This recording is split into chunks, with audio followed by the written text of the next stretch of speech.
Hello, welcome to Directly to You. It's episode 232. It's the Redirect Podcast. I'm AJ. I'm of Redirect. I'm usually joined by Parker, also of Redirect, but this time I'm joined by my good friend Lee from twitch.tv/Leeshmow, twitter.com/Victory Chance. We're working on it. Yeah. We're working on it, man. If you didn't know, every week me and him stream. Usually, for a long time, it was Smash Brothers. It's supposed to be Smash Tuesdays, but we've been off that recently. We've been playing Pokemon, but now we're probably about to be off that and play something else. Yeah. Come through, support us on Tuesdays, but you can support this channel by going to youtube.com/watchredirect or twitch.tv/watchredirect and give them $4.99. It don't even got to be your money. If you have an Amazon Prime account, you can link it to your Twitch account. You get a free subscription every single month. You just got to remember to go and click the thing and say subscribe with Prime, and then you're good. In exchange for that, you get loyalty badges, you get free Switch keys from time to time, you get access to our supporters only Discord. We record this show every week, usually on Thursdays, usually like 9 p.m. Eastern time, but today, weird time, because this is a special occasion. That's a fact. That's a fact. But also, you can check out our Patreon. We got a bunch of other stuff that's cool and neat that you can support and get things in exchange, like merch and whatnot. But for right now, we got a lot of stuff to talk about because there was a Nintendo Direct that everybody was talking about for always, you know? Because people are always talking about Nintendo Directs, whether we get them or not. But this time, we got one. It's a fact. Did you see it? Did you watch the Direct, or is this going to be a walkthrough for you and the audience? No. I watched the Direct, and personally, like overall, I think it was a good Direct. A lot of cool things. Right. There was nothing in it that like made me jump for joy necessarily, but there was a lot of stuff that I can like appreciate. I'm like, oh, okay, this is a cool addition to the Switch's library, or whatever DLC a game may or may not have been getting, such and such. Like the Splatoon DLC looked pretty cool, right? Like I know the first one is like they're bringing back the city from Splatoon 1, I believe. Yeah, that one. I mean, we're going to go through it. I want to go through it like basically in order that it was released. I mean, everything was announced. It's in the breakdown, so you'll be able to like follow along with what I'm doing. Say that. So the first thing that they announced was the date for Pikmin 4. We already knew Pikmin 4 existed. So now we know that Pikmin 4 is coming out the 21st of July for this year. And we got some extra details, like we saw glimpses of like the new captain for Pikmin. We saw a new mushroom dog friend thing. We saw a new type of Pikmin. They got ice Pikmin. I was like, yo, that's like, imagine if all of them had that in Smash. That'd be crazy. Yo, see, that was the first thing that I said. Like when I was watching it, when I was streaming it live, was like, this is going to be toxic if they ever put it in Smash. Like ice, what? I don't want that. Like it's already toxic having like Sora when he does freeze. Like, yeah, that's like a whole thing. In any video game, if you could make your opponent stop moving, it's extremely valuable. It's so bad. I hate everything. But yeah, Pikmin 4. Is this something that you were interested in beforehand at all? Not really. The last time I ever played Pikmin was they had the demo on Wii U. The demo? Are you talking about the Pikmin 3 demo? Yes. Oh, okay, yes. Got you. And like, I don't know about like everyone else out there, but I mean, maybe not nowadays, because like, you know, maybe I don't look for them as much, but at least the bigger demos, we don't get too many demos nowadays, like how back in the day we used to. At least how I feel, unless it's a Square Enix game. Square Enix, they give you demos for literally everything. And funnily enough, there was a decent amount of demos that came out during this Direct that we'll get to. But yeah. No, this one had a few demos, but yeah, I remember being like, you know, in middle school, and if I wanted to play the new Naruto demo, I had to like make a Japanese account and all that, blah blah blah.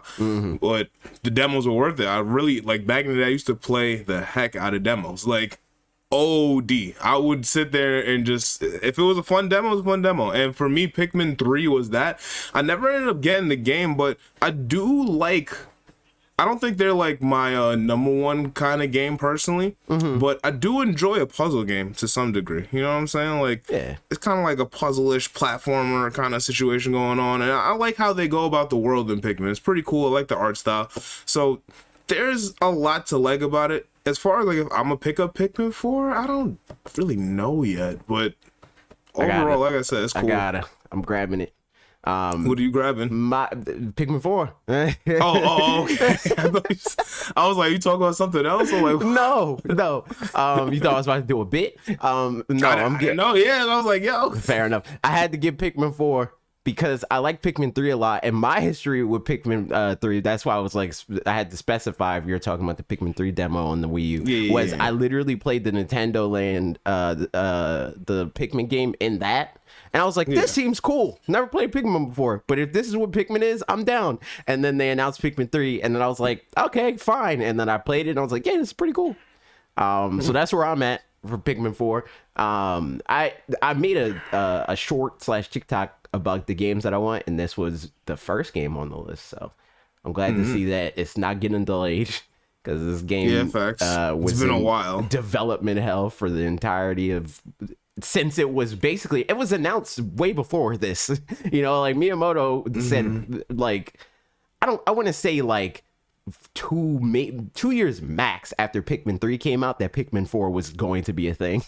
And then ever since then, they've been radio silent. People are like, oh, it's not actually Pikmin 4. It was Hey Pikmin, the 3DS game. And then he said that it wasn't that. So we've just been having this like, will they, won't they?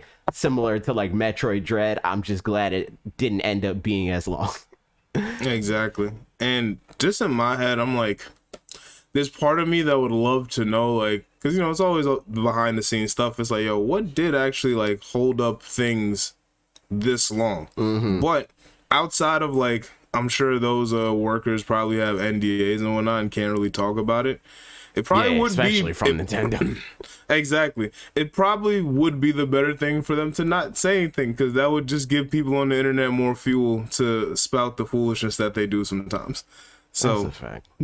So yeah, like leave it where it is. That's a fact. The next announcement that we got was for the DLC of Xenoblade Chronicles. We got another wave. Which, I mean, I know next to nothing about this video game other than the random stuff that Rise will come in the chat and be like, yo, I'm playing Xenoblade and this character did this. Yeah, pretty much. But I never played this game. I debated it because I was like, maybe it'd be fun to play on stream. And I was like, nah, I will not. I will not play this game. So I don't want to spend the money on streaming this literally once and then never again. But I'm glad for the people that liked it. It was a Game of the Year contender for people that played it. I've heard it did get nominated for Game of the Year. So for those people that like this game and want more of it, there's more of it. I see the internet's popping off for the Rex glow up. You see anything about that? Oh, I didn't know actually, but I didn't even realize that was Rex. Yeah, it's Rex, the guy with the goatee. That's Rex. Yeah. I did not even realize that. The only person I recognized was Shulk. that is it. Well, maybe if Rex was really in Smash as a character, I would have picked. Yeah, it would have resonated more. I will say though too, when you know, like at the beginning where they like show the preview, like, oh, this is coming up next or whatever. I saw the outline and I definitely thought that was Bayonetta. I was like, oh wait, this is Xenoblade. Like, that was wild. The outline to me just said, it just looked very Bayonetta-ish, and I was like, damn, I guess I was wrong. Yeah, that's a fact. So are you picking this up? I know you like RPGs and JRPGs more than I do. For sure, but Xenoblade was never my bag.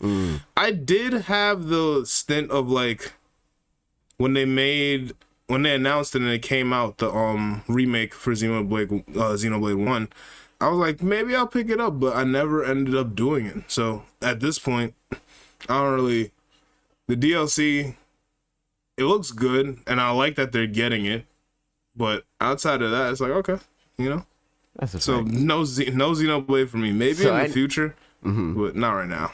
Anybody that is interested is coming out on the 15th of this month. The next thing, Samba de Amigo Party Central. Apparently, this leaked before the Direct.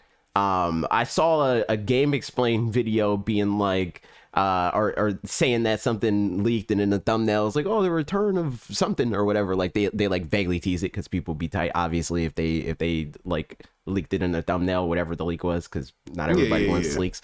And I just ignored that entirely. And then, like, retroactively, while I was watching it, I was like, oh, this is what they were talking about. Yeah. This game is interesting, you know, like, there's... It's a rhythm game. Yeah, there's definitely, like, a following for it. I know people like this game.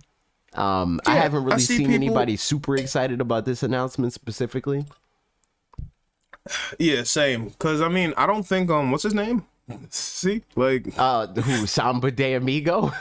Yes, there we go. Samba de Amigo. He never, at least from my experience, I've never even heard anyone like cape for this character. Yeah. But nor have I ever heard anyone talk down on the character either.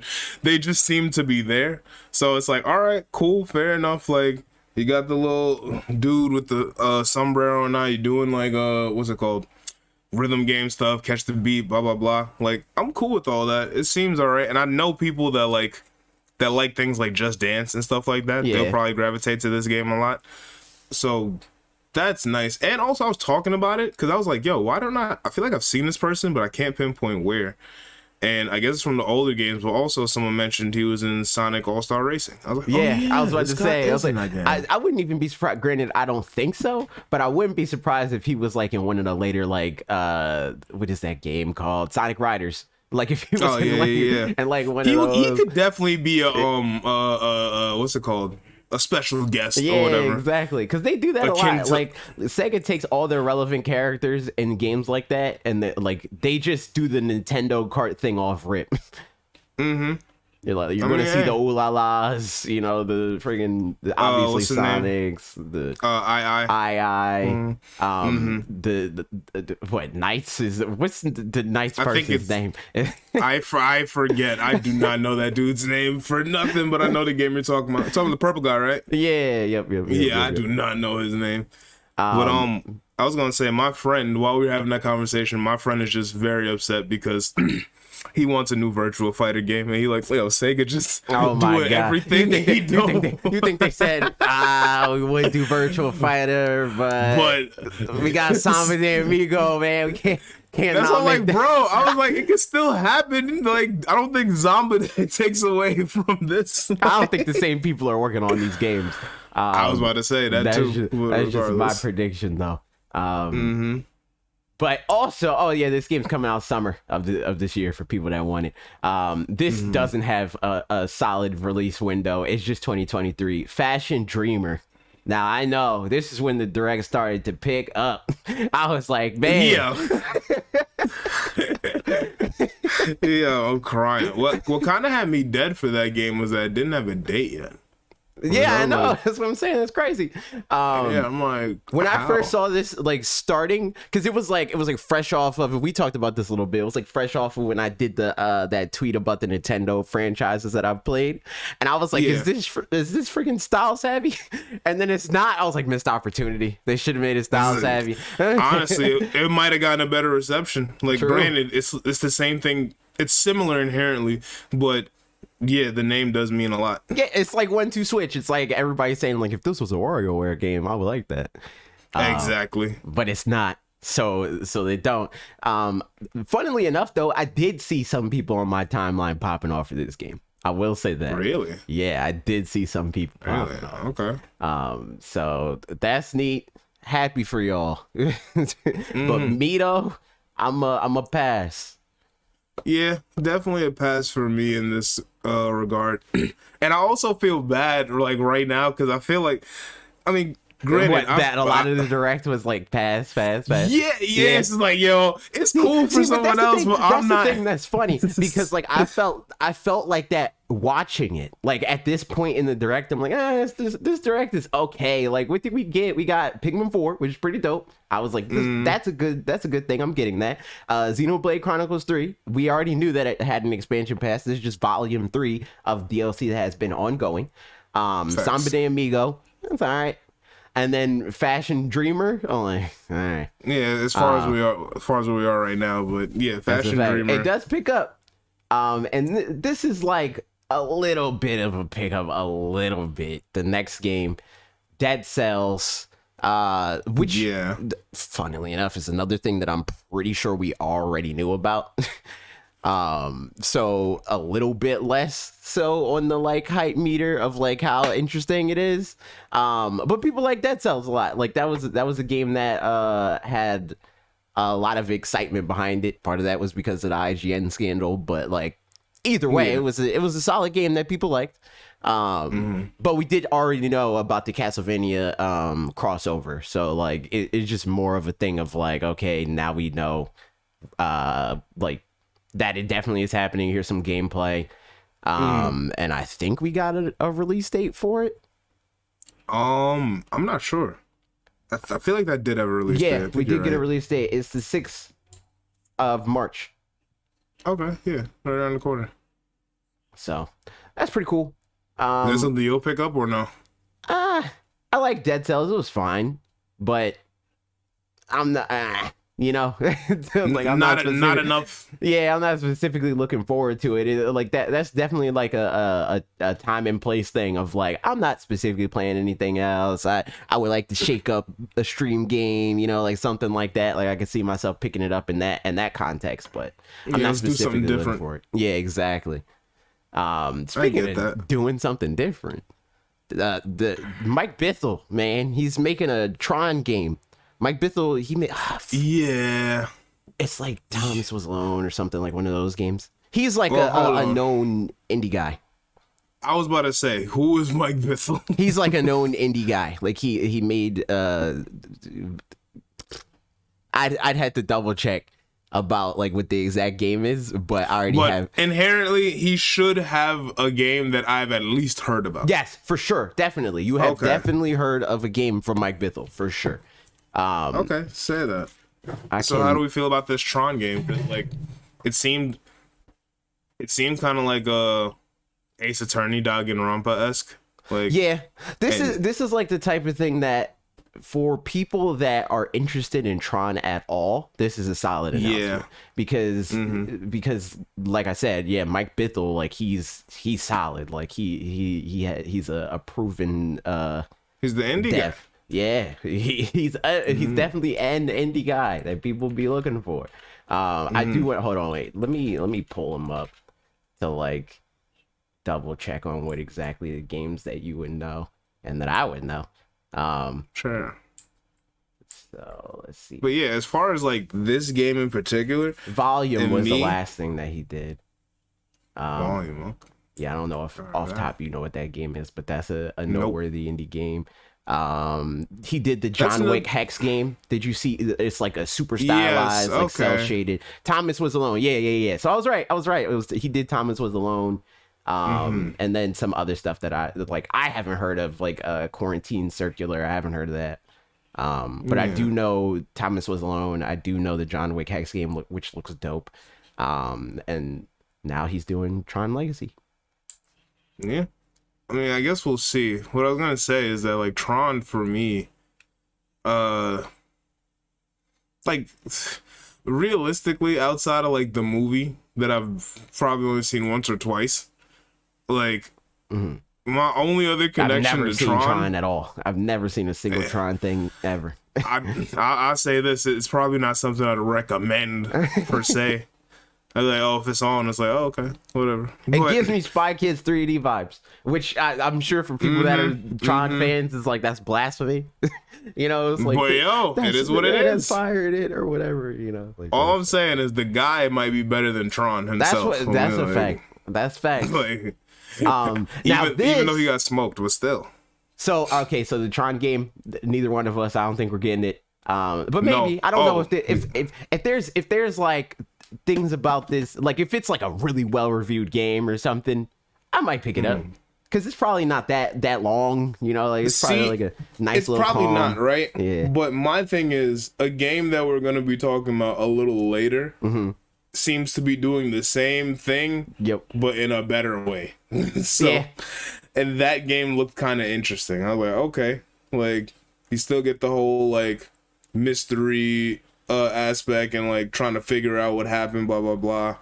while actually doing other things. At So what least I was maybe gonna the say Tron game this is where I think the direct started to turn around. Like the Tron this point. Yeah, the Tron identity was like the like hold on. That game's coming out April 11th. The next game, Ghost Trick Phantom Detective. This is a follow up to a game that was like highly praised on the in the DS era. It's a very cool game. I played it. I like it. It's neat. I'm probably gonna pick this up. It's a Capcom game, so I might hit them up for it and see if they'll send it to me. But either way, they might. I'm checking it out. This game looks sick because the first one that I played is pretty cool. When did you play the first one? On the DS in like 2004, 6, 2006, 7, something like that. DS game, a long time ago. But this game looks cool. To like Ace Attorney kind of situation. It's made by the creator of Ace Attorney, funnily enough.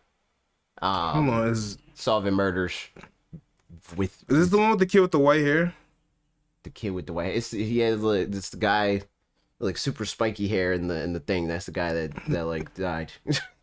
It looks like an Elite Beat Agents game. Oh wait, yes. Okay. I just wanted to make sure this wasn't the same game I was referring to just now. No, I remember now. This is the one with the dead. Yes, the dead agent and such and such. Yep. Okay, Yeah. The guy's dead, and that's how he solves the mysteries. Is because he's like, I'm part of this world. Did you beat that game? I'm sure I did when I was however old when this game came out.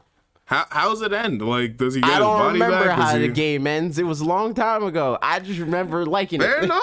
Hey, man, I know how Kingdom Hearts ends. It's been a minute since I played that. Nah, you probably played Kingdom Hearts again. They released that game 42 times. You're not wrong, but, like, that's not the point right now. You know what I'm saying? The last time I played this game was on the Nintendo DS system. And when the DS came out, I was, so removed from games in the way that I play them now, where it's like I played the game and then I'm like, all right, that's the game. I'm gonna go outside, But now it's like I analyze and think about the game, so I wasn't in that headset yet, or mindset yet. Also, RP got me dead. No Kingdom Hearts 4 update yet. We ain't gonna get that. True. We're not getting that for a little while, bro. That's a fact. I'd love to see it too. But Ghost Trick Phantom Detective. That game comes out in summer. Check out. Be on the lookout for at least one stream. I do want to play this game. Now this I think is the game that you were talking about, and this is a game that I don't know if I'm gonna engage with. This game's for the feds. Deca Police. Oh yeah, Deca Police. That's what it was. Yes, that was the game that you were talking about. Yeah. That game looked pretty cool. I'm not gonna lie. I get it. He definitely a cop. You're not wrong about that. But outside of just being a cop, I think. Because at least, and I could be wrong, right? And what is the specific name of the genre of game for Ace Attorney games? What do we call it? Because I don't want to keep calling it Ace Attorney is like a visual novel kind of deal.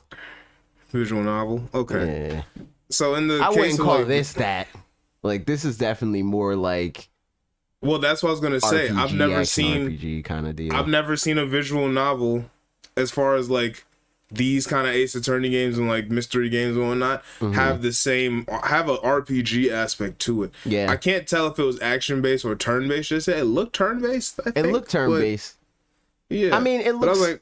It looks kind of like it's.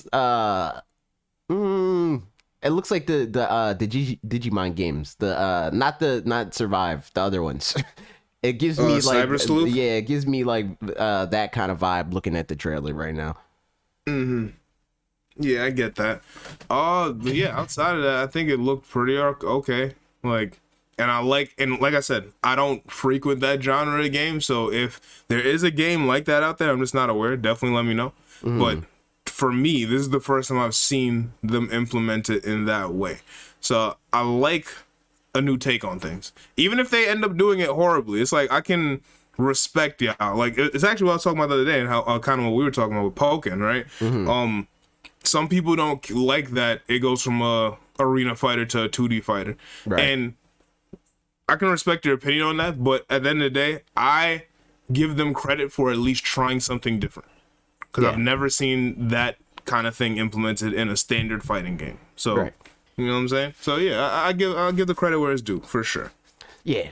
Plus, it's the might pick it return of Level 5. Level 5 stopped making games in the US for a really long time. I Because didn't know that. Yokai Okay. Watch tanked here. Yeah, I and know it's Yokai not Watch was popular. like the threat to Pokemon in Japan, where it's like, oh my god, this game's crazy. It's like outselling Pokemon and stuff. It's like 4 million units on 3DS or whatever, just in Japan, which is insane. And then it came out here, and people are like, I don't care about this game, dude. Yeah, not much. And like Yokai Watch 4 was supposed to be the thing that's like, man, it's doing the Pokemon thing that everybody wants Pokemon to do before Pokemon did it. Like this was like when like Let's Go was coming out, and they're like, this is the first Pokemon game on Switch. Look at Yokai Watch 4. That game's what we need. And then nobody played it. But they're back See it. with the feds. So if that's your thing, no, I might check it out. I don't know. I'm crying. Also, RP did confirm for us. Google says it's a visual novel / adventure. Yeah, So, that makes sense. That checks out. Looks sense. like that. okay, next is Bayonetta, right? Bayonetta Origins. Wait, what's Cereza and the Lost Cereza. Demon. So one thing I want to know, as someone that's never played a Bayonetta game, I'm This like, is very not that. This is not a Bayonetta game. no, I know that, and I'm not mad at that, but like on the most base level of things, is her actual name Cereza? And if so, where did Bayonetta come from? Spoilers. That's a spoiler. That's a spoiler. I just want to know, honestly. Yes, like, I that don't is know. her name.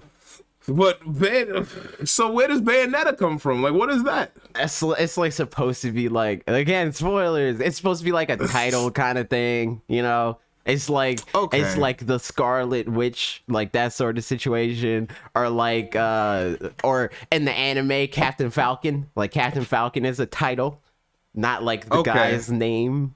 That's what Bayonetta is akin to. This game does not look like a game that I would want to play. I've played the first two Bayonettas. Yeah, nah, it doesn't look like my kind of thing. Especially because, I mean, this is something that me and Parker talked about a few times. It doesn't look like a game that you would think they would charge $60 for. I don't know how long the game is, so like maybe that's what it is or whatever. But I don't know. It doesn't look. Do you think there's any chance of it dropping for like 40? No, I'm pretty sure it's already confirmed that it's 60. Oh, it's 60? Wow. Yeah, like I mean, I could see it being a game that they drop for 60 and eventually drop down to 40. But right now it's 60. 60 bones. Yep. So if you want to spend $60 on that, you can do that March 17th. It's coming out. If I was a bigger Bayonetta fan, I probably would, because I will say I do really like the art style. And the art style looks cool.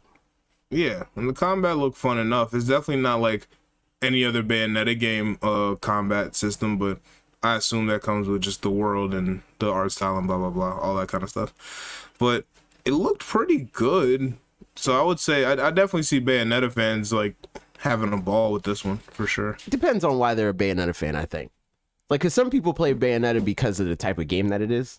Like, it being an action game. That is true. Yeah. And then there's people obviously that are like fans of the lore and stuff like that. Yeah, they just love Bayonetta for being Bayonetta. Right. So, yeah, okay. Yeah. Well, I guess we'll see. I am interested to see what the just like how people review this game once it's out. Yeah. Like if this game is like incredible, I might check it out. Yeah. And this is one game that I saw a few people on my timeline popping off for, like this one in particular. I saw people talk highly about this game in previews, like press and stuff. So like it's probably solid. Yeah. I'm just not super high on Bayonetta right now because I think Kamiya is an asshole. I don't really want to play his video games, to be entirely honest. Understandable. A video game I am playing and will continue to play and will be playing more with the DLC is Splatoon 3.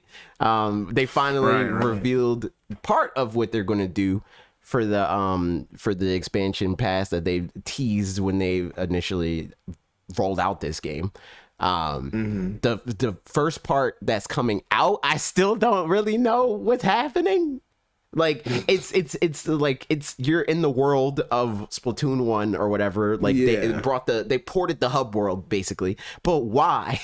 Why? Yeah, that's what everyone's been wondering. And I mean, as someone who's never played a Splatoon game, well, like I've played it. I've never played it like continually.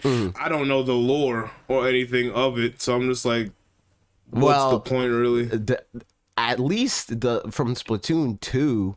Splatoon 2, that's clip, that world is done. That's why we're here. There was an apocalypse. What? Yeah, I mean the thing about it is like Splatoon, and like initially there's an apocalypse. Like that's the whole reason why you're a Squid Kid, because like the world went to hell. Wow. Not literally, but kinda. No, I feel you. Everyone turned into squids and calamari and stuff. Well, every person and mammal was out of here. But there's squids, and then the squids, they evolved to be kids and squids, and here we are. Okay. And then all right. in Splatoon 2, there was another one. I mean, I don't know if the apocalypse was was the same or anything like that. But a cool thing about Splatoon is, they do the Splatfest, and that's it's fan created situation. So it's like everybody rallies behind a team, and then whichever team wins, you get points and blah blah blah and so on and so forth. Yeah. They have so far set the precedent that the last Splatfest that they do in some way shapes the future of the next game. So in the first game, they did a final Splatfest that was Callie and Marie, who are people that they revealed in this trailer to be coming back, at least during the Splatfest in the square and stuff.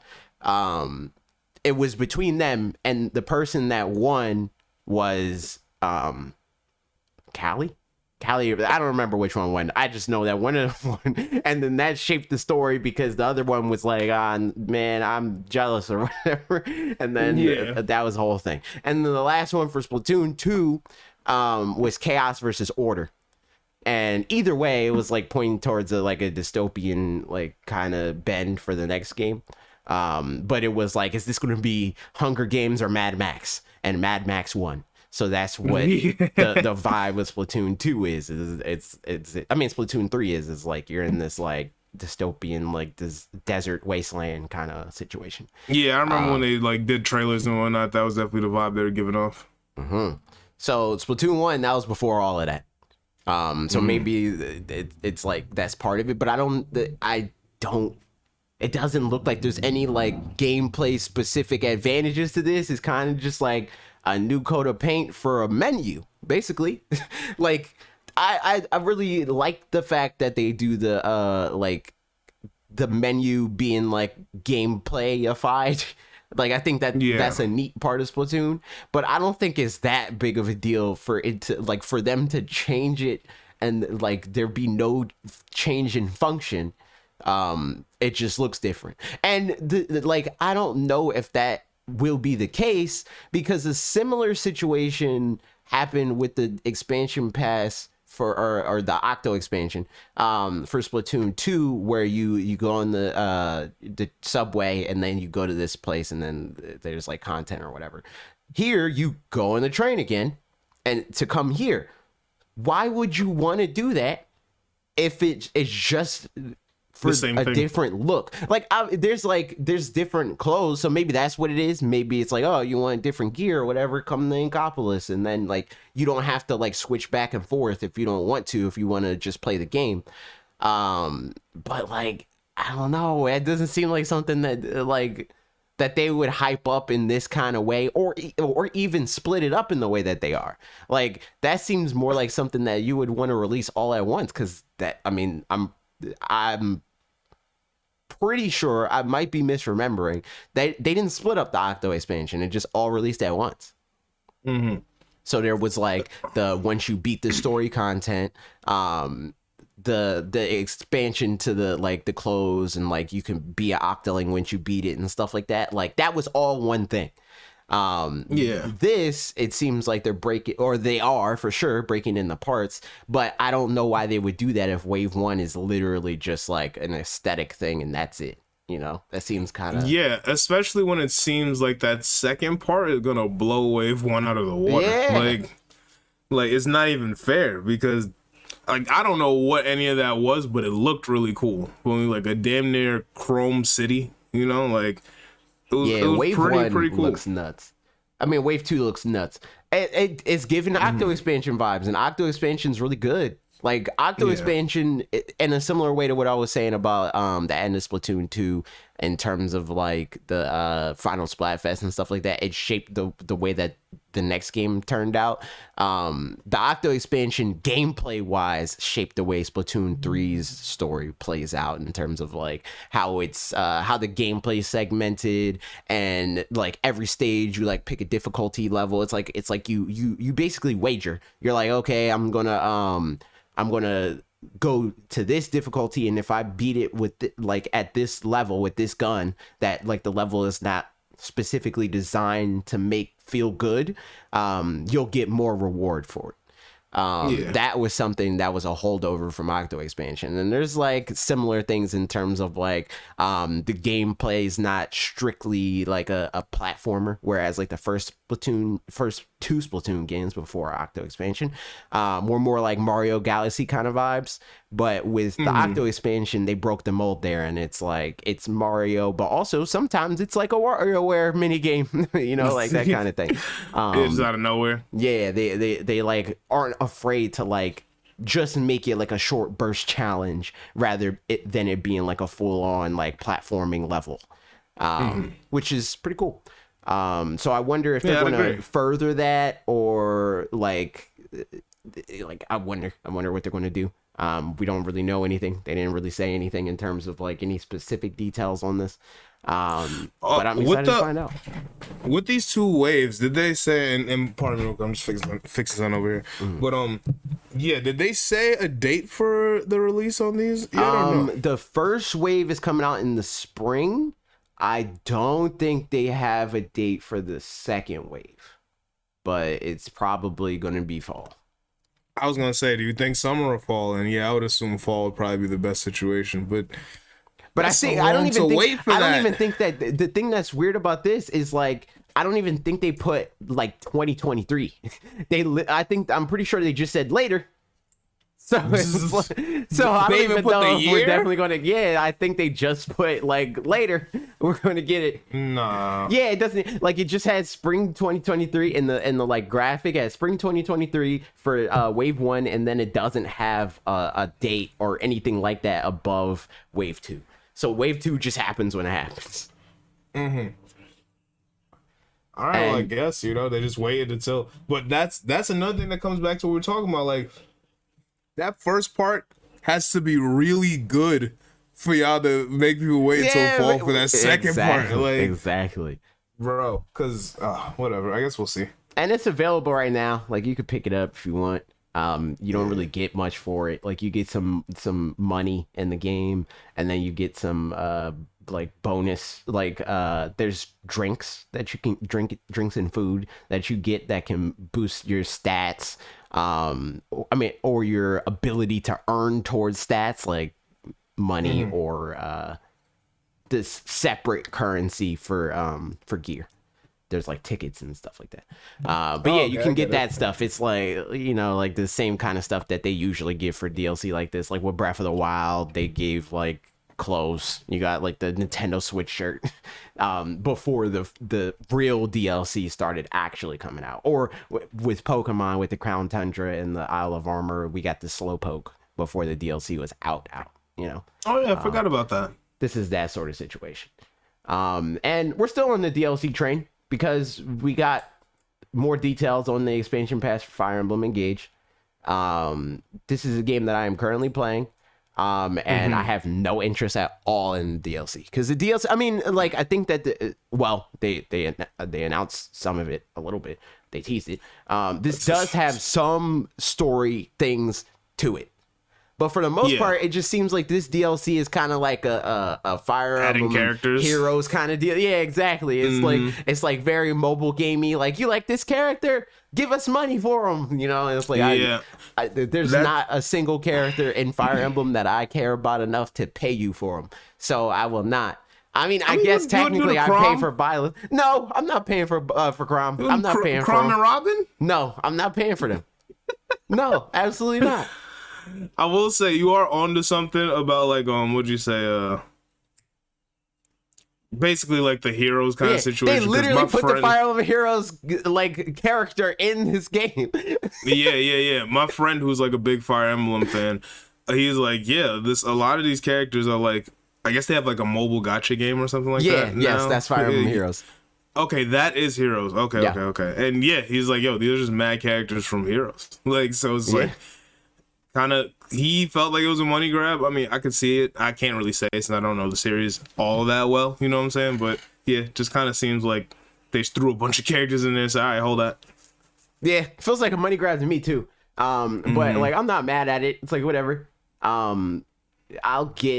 I'll probably get it for the like the last wave, because I think that does have story to it, which is neat. Yeah, it does. But it depends on if I'm still playing the game. You know, like if like by the time that comes out, like Zelda's out, or even worse, I think the Pokemon Scarlet and Violet DLC that we assume is happening. I'm not engaging. Yeah, I'm not doing it. No pun intended. Hard pass. Yeah, facts. I'm disengaged. Yeah. What I was about to say. The only thing I slightly found weird about it was that I feel like anytime people are doing, just companies in general are doing like a DLC wave, I feel like they don't usually give this much information. Like they gave us like 5-6 characters that are coming. I'm like, sheesh. Yeah. Like, Yes. I'm like, they didn't even hold But nothing I for feel like they have to. people Though. just think. I feel like they have to with something like this, where it's like if there's a lot of content in a game, it's almost better for you to say nothing and do like the Tears of the Kingdom and Breath of the Wild thing, where it's like, hey, there's this game and we're going to show you glimpses that like show you that it looks cool and that it will be cool, and trust me, it will be cool. And then there's like games where there's not a whole lot, but what's there can still be like fun, or like people can find value in it, but you want to tell them about as much of it as you possibly can, so that you are sure that they won't feel ripped off on the back end. And I think that this is one of those situations where it's like they just want people to feel in the know, so that when they get the thing that like it's relatively bare bones, IMO, they don't feel ripped off for it, you know? Well, we told you. We let you know everything that you're going to get, and you got what you got. Yeah, we put it all on the table. Yeah, exactly. I think this is one of those situations, but yeah, I'm a pass on this, and I'm also probably going to pass on the next thing, which is, I mean, this is a Don't Nod game, and Don't Nod has a decent reputation. They make games that I don't really care about though, really. So this is just another one on that list of games that I don't really care about, but I'm sure somebody's gonna like it because people like Don't Nod. Yeah, somehow. I mean, well, let me not say somehow. It's just not my type Somehow of game. got me dead. Yeah. It's just not my type. Like, you know, like you said, it's not really my cup of tea. The art honestly. style looks neat. Yeah, I give it that. Looks pretty cool. Like well, I'll say the art style looks neat, but I don't really like the character designs that much. Like, yeah, it's not enough to sell me either personally. Like, I don't really know what to say about it. It's really just and that's it's just there for me. Like, okay, yeah, Don't Nod. Yeah, this game exists. Yes, if quite it's a literally. game, if it's a game that you want, I'm happy for you. You should pick it up. It's coming out freaking June. So Harmony, the Fall of Reverie, which sounds like some weeb stuff. Yeah, Pick it up if you want. This next game though, this next game is a game that I am going to play, and I think that this definitely could be like a game that like me, you, Wes, and Colton play. Freaking Disney Illusion Island.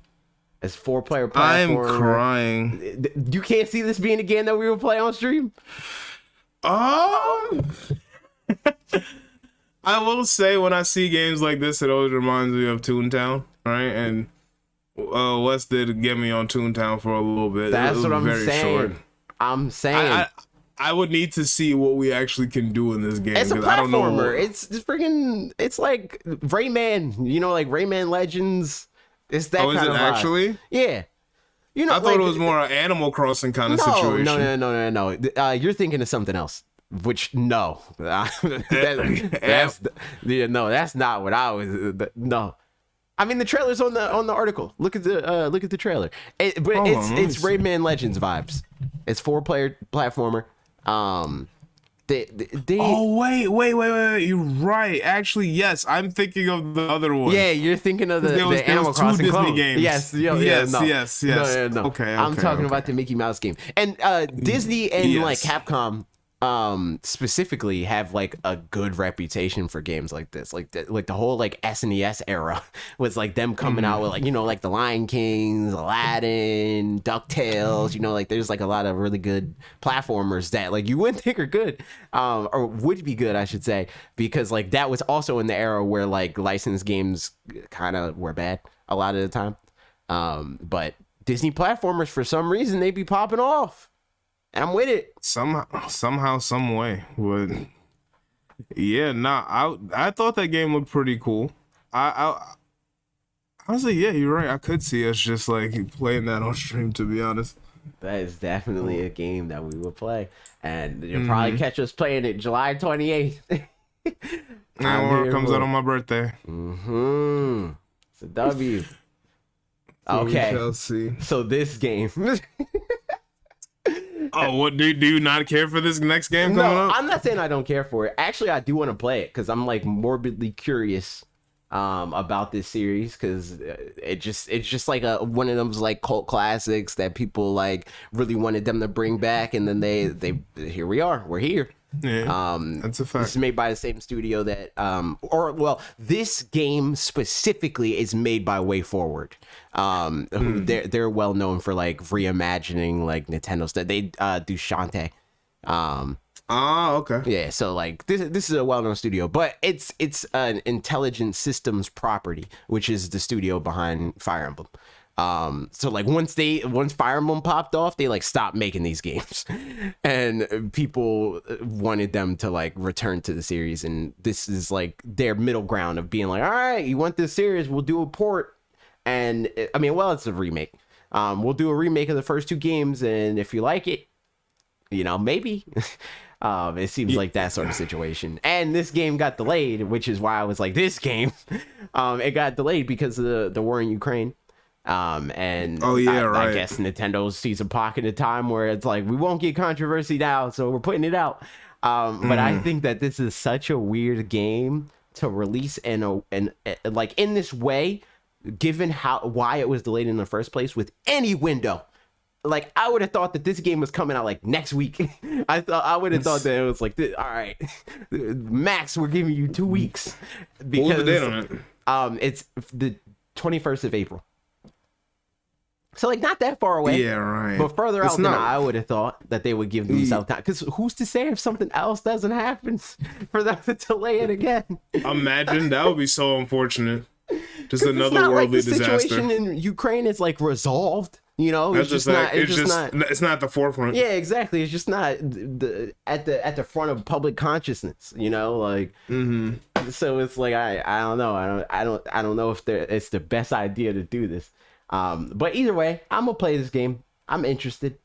This game has a very short window of time for me to play it though, because it's not that far out between it and Tears of the Kingdom, and once that game comes out, pretty much everything else is going to die for at least a week.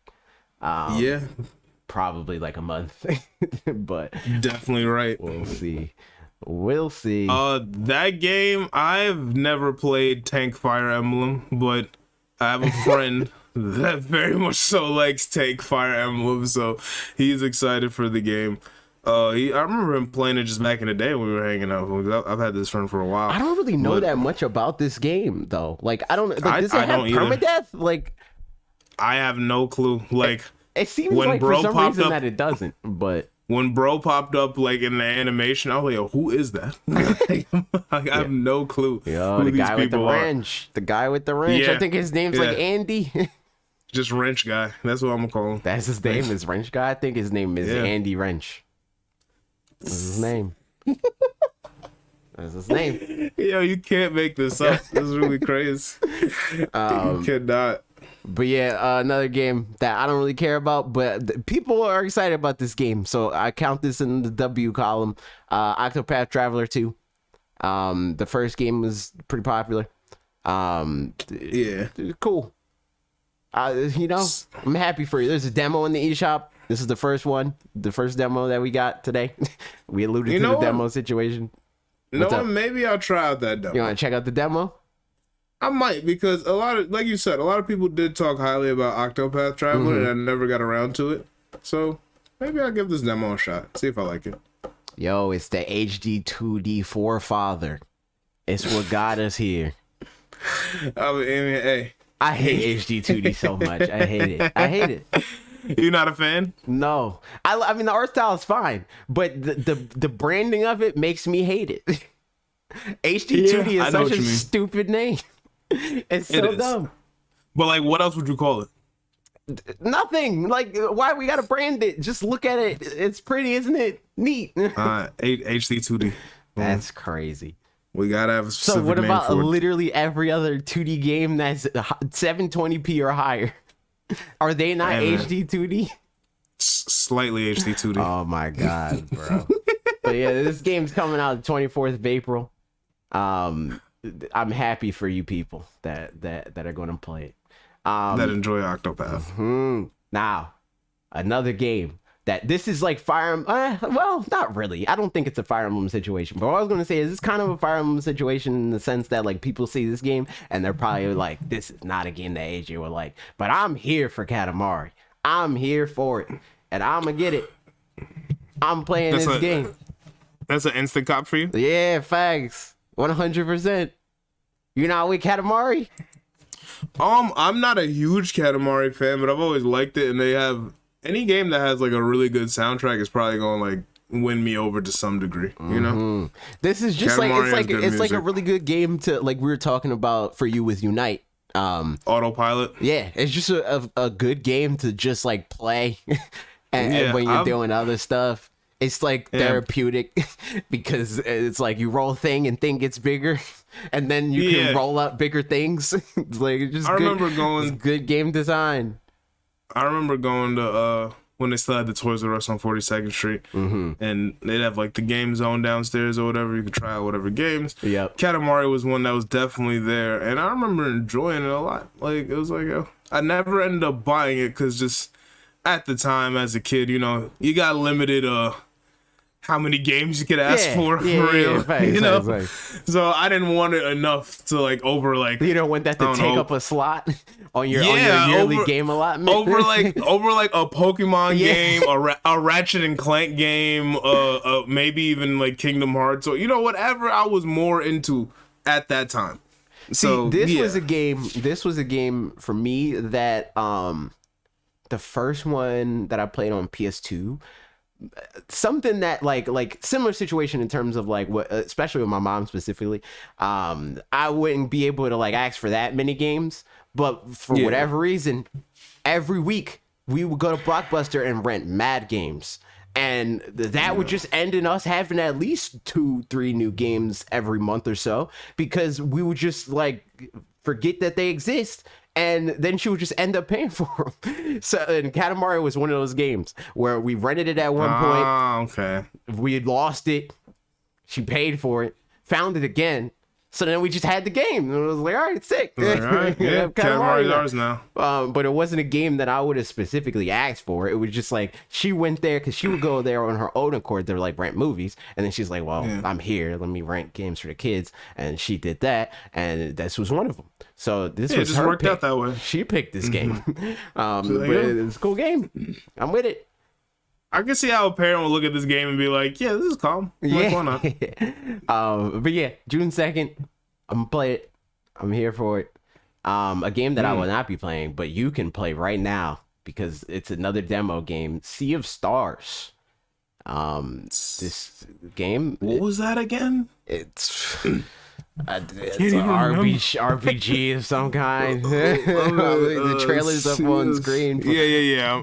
Oh, it's from the people from The Messenger, though. I like that game, but I don't think I'll like this game, though. The Messenger's cool, though. I don't know. Maybe I gotta check out the demo now because it's from The Messenger. But it's not. It's an RPG, though. Nah. I think I'm a pass. Oh, this game, right? The art style's cool, though. Yo, 2D HD. Oh my god! Does this qualify as that? I don't know if this qualifies. I don't know. And it's not even 2D HD. It's HD 2D. Look at you getting it wrong. I mean, yo, 2D HD sound better. That's what I'm rolling with. It's such a stupid term. I'm so Sea of Stars not on my radar. Yeah, nah, I'm a pass. Cool. But I do like the people that made The Messenger, though. The Messenger's a good game. So like for people that are like RPGs, I'm sure this game is going to be phenomenal. So like check it out. But me though, I'm a pass. I'm good. I feel like just 80% of this has been I'm good. Like, and I'm so sorry for that, but it's honestly how I feel. But that's the thing, though. The thing about directs, right? And me and Parker talk about this a lot. Like me, I think that this direct, and I already mentioned it. Like I think that they already turned the corner in terms of like this direct so far with the announcements that they made past the like where Dead Cells is at and Tron. Like these are solid announcements. Like just because they're announcements that are games that are not for me doesn't mean that I don't think that they're good, you know? Yeah, exactly. That's exactly how I felt too. It's like I didn't look at anything. I'll say, and this is just because of me and what I like to do with gaming. But the only game I might have been like very meh about is the fashion game. What is it called? Yeah, facts. Fashion Dreamer, something. Yeah, something like that. But outside of that, everything else, like, oh, okay, solid game. Not my bag in particular. There's like multiple games. I'll go back through it when we're done. To be like, this one I'm getting, this one I'm interested in, I might get, like that sort of thing. But there's a decent amount of them, it's just there's a lot of games announced, so it's easy to be like, there's a lot of games that I don't like because just by law of averages, I'm not going to like everything, especially since they're trying to tailor to everybody, not just me. That's a fact. Yeah, it's not just about us. Exactly. Omega Strikers is the next game. This game, have you seen this game before? No. Okay, so I'm familiar with the game. It's been on Steam for a little bit, so this is like a port. I have a friend, and I feel like I always got a friend, right? Yeah, facts. Well, yeah, shout out my man Meow Mix. He plays this game a little bit. He's more of a MVS player at this point, but he plays this game every now and then, and like, what was I gonna compare it to? Ultimately, it's kind of like air hockey-esque soccer. Oh, you know what I'm saying? This was another game that I specifically said during the direct that we would probably end up playing this one time and then never again. Like the Discord game. Yeah, so it definitely gives that kind of vibe. Yeah, 1000%. So yeah, that's kind of just what that is. The game looks cool. Like I said, air hockey-esque, soccer-esque situation, but like your heroes and stuff have powers. So like maybe they could shoot the puck a certain way. Oh, that's what I want to compare it to, kind of Windjammers, if anyone's familiar with that. Yep. So yeah. Yeah, outside of that, I don't see them. It is. I might pick it up for that purpose. It wasn't crazy. Like play it one time. I feel like it could only be like maybe 20 or 30 on Steam. So like, I don't know how much they're gonna do it for on Switch, but we'll see. And that's also another question I have: whether or not the Switch will have crossplay for this game for people to play with other people on Steam and all that. This seems like the type of game that has to, right? You would think that, but then it don't happen, and we just be like, "Yo, what?" Like, I mean, you would Kirby, really think Kirby that. Return to Dreamland doesn't have online multiplayer, so anything stupid can happen, I guess. Hey, that's what I'm saying. Like, bro, it's ridiculous. That's a Is that what's next on the list? I don't think so. No, it's not. Etrian Odyssey Origins Collection. I don't care about this at all. I don't want to spend any time at all talking about this. People like Etrian Odyssey, weeb stuff. If you like it, it's coming out June 1st. Good. Cool. Etrian Odyssey. I don't even. Game. I gotta see the picture. Give me 1 second. I don't even remember. Oh. Okay. Yeah. I'm gonna pass. I think that this is a good announcement though. And like in terms of like for people that are not me, solid. But I'm me, so I'm a pass. Yeah. See, as the resident weeb, like This pique your interest? No, but like that's the thing though. But you know me, like most of these like extra hard weeb things don't necessarily True. catch like at least in this realm of like very niche, like this is like an ARP is so underrated, blah blah blah. You know what I'm saying? Like none of those really pique my interest, and yeah, I think I'm. Oh, this. Okay, so I believe someone said this is a port as well of an older game. Yes, and they were a little it's like 3. Yes, and they were a little upset that I guess they wanted more of like what Advanced Wars is probably getting. Man, instead of get out of here. A port, but just like a quality of life update as far as like because like you know you're looking at the enemies like they're just JPEGs like they're not even moving. This is an Atlas game though, so it's like you can't expect the same thing. Like I mean, Atlas makes Persona, feel me? And you know what I'm saying? They didn't do that with the Persona games. The older ones, maybe you're right. But still, I get wanting it. Yeah. You know, like you know, I'm sure you've played a Yu-Gi-Oh! No, you're an Etrian Odyssey fan. You gotta take your lumps. You know what you signed up for. You're not wrong. But I'm saying, right? I'm sure you played a Yu-Gi-Oh! Game for like GBA, and like you know how the card just kind of slash in half, like it don't really do nothing. Like I get wanting more than that, so like I'm not mad at them for that. But That's on the fact, on the other hand, you are right. Man, I really hope they port Yu-Gi-Oh! Tag Force 3. You're right. Like you said, right? You're an Etrian Odyssey fan, That's so a fact. You got to know what you're getting. Yeah, so you know fair this enough. Life. You have to Fair have enough, known man. that there's gonna be tops 250,000 people are gonna buy this. And you just gotta be all right with what you get. How many subs to get you to play this? 400. Yo, fair enough. I ain't mad at that. Fair enough, man. All right, what's next? We already gave Etrian Odyssey way more time than it probably deserves. Facts. Kirby. That's the next thing. This is another game that doesn't deserve any time, but I'll give it because they You don't care about Magalore? No. They got the Magalore epilogue and they think that makes me want to play this game? Absolutely not. Because I think that the only thing that would have saved this game is if they gave it online multiplayer. That gives me a reason to play it. Other than that, I have no reason to play this game. Like, because the breakdown that I gave Parker, right, is like, there's definitely people that like come over here and want to play games, or like I'm down there or I'm up there with you and like we want to play games. But when have we ever been like, you know what? We're together. We want to play games. What game do we want to play? Kirby. You know, like it's way easier to like be like, we could play Kirby if it's online, because like online doesn't matter as much. You're not like blocking out time in your day.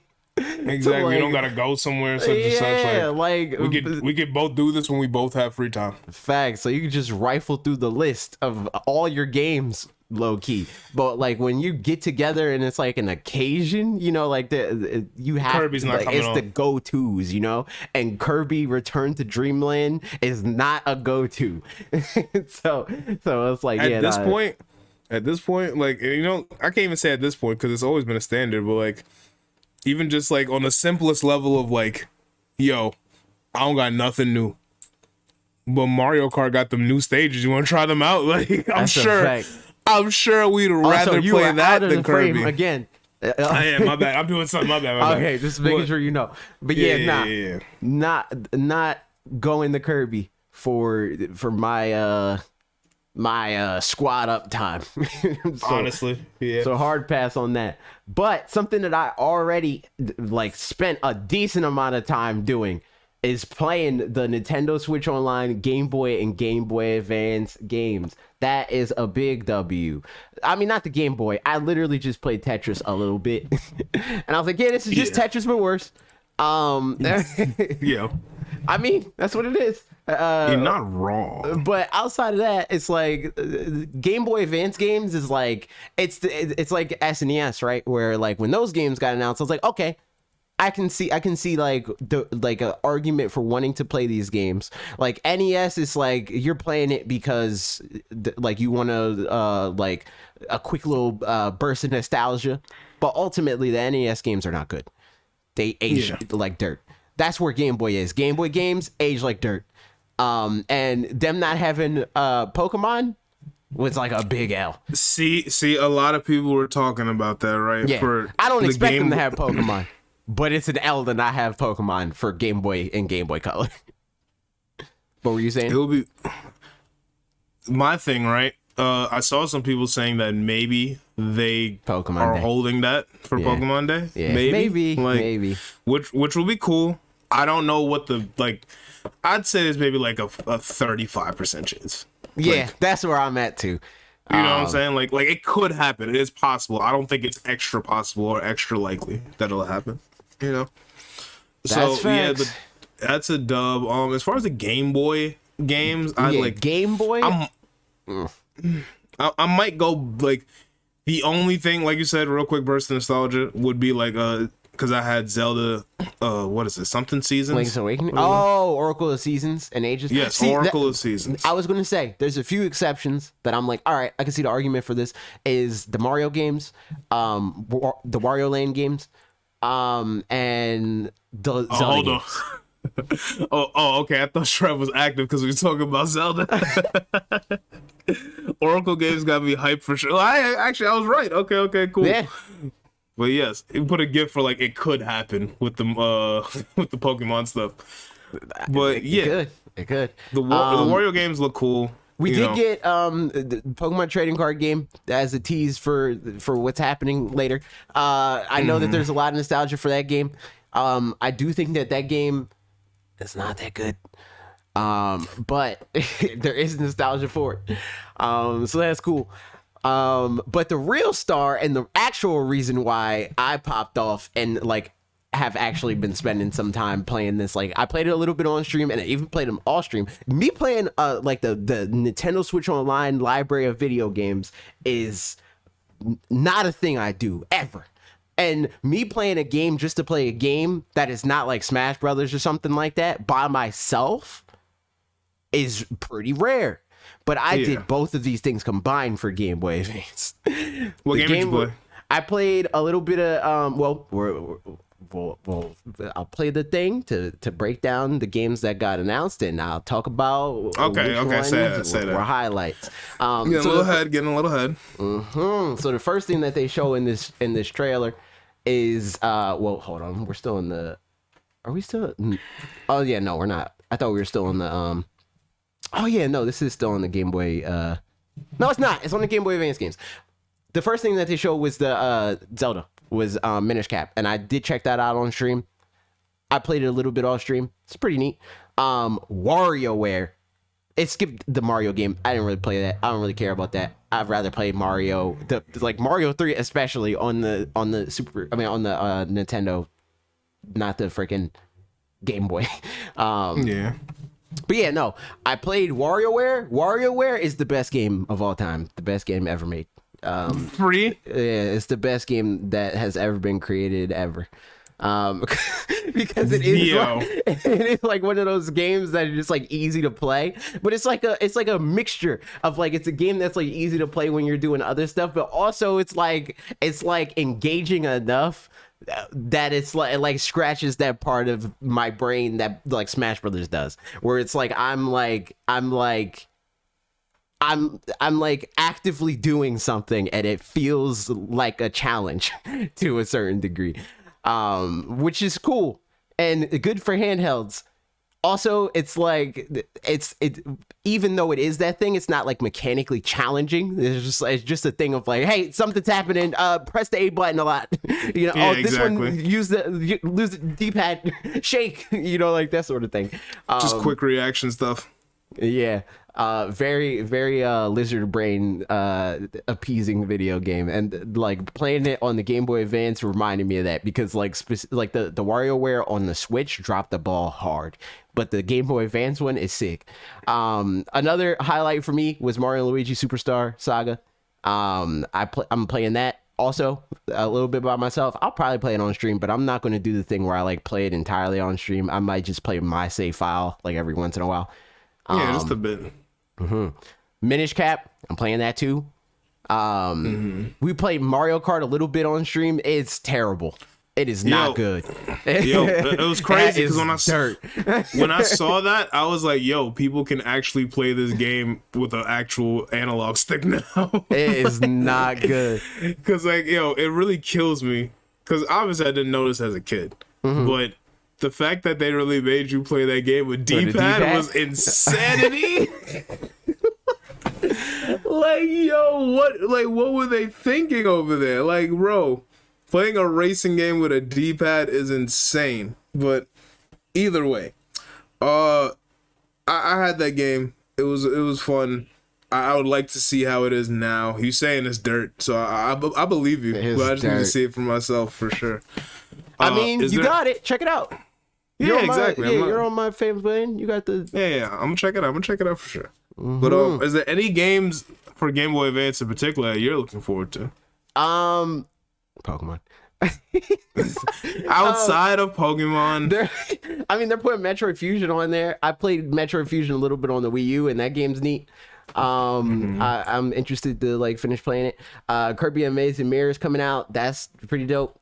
my man's was popping off for a Golden Sun. Like, I know people like Parker that was game popping off for that too, and Alec. I could see that. I could see both of them. Yeah. I also played Golden Sun, funnily enough, a little bit on the Wii U. Never finished it.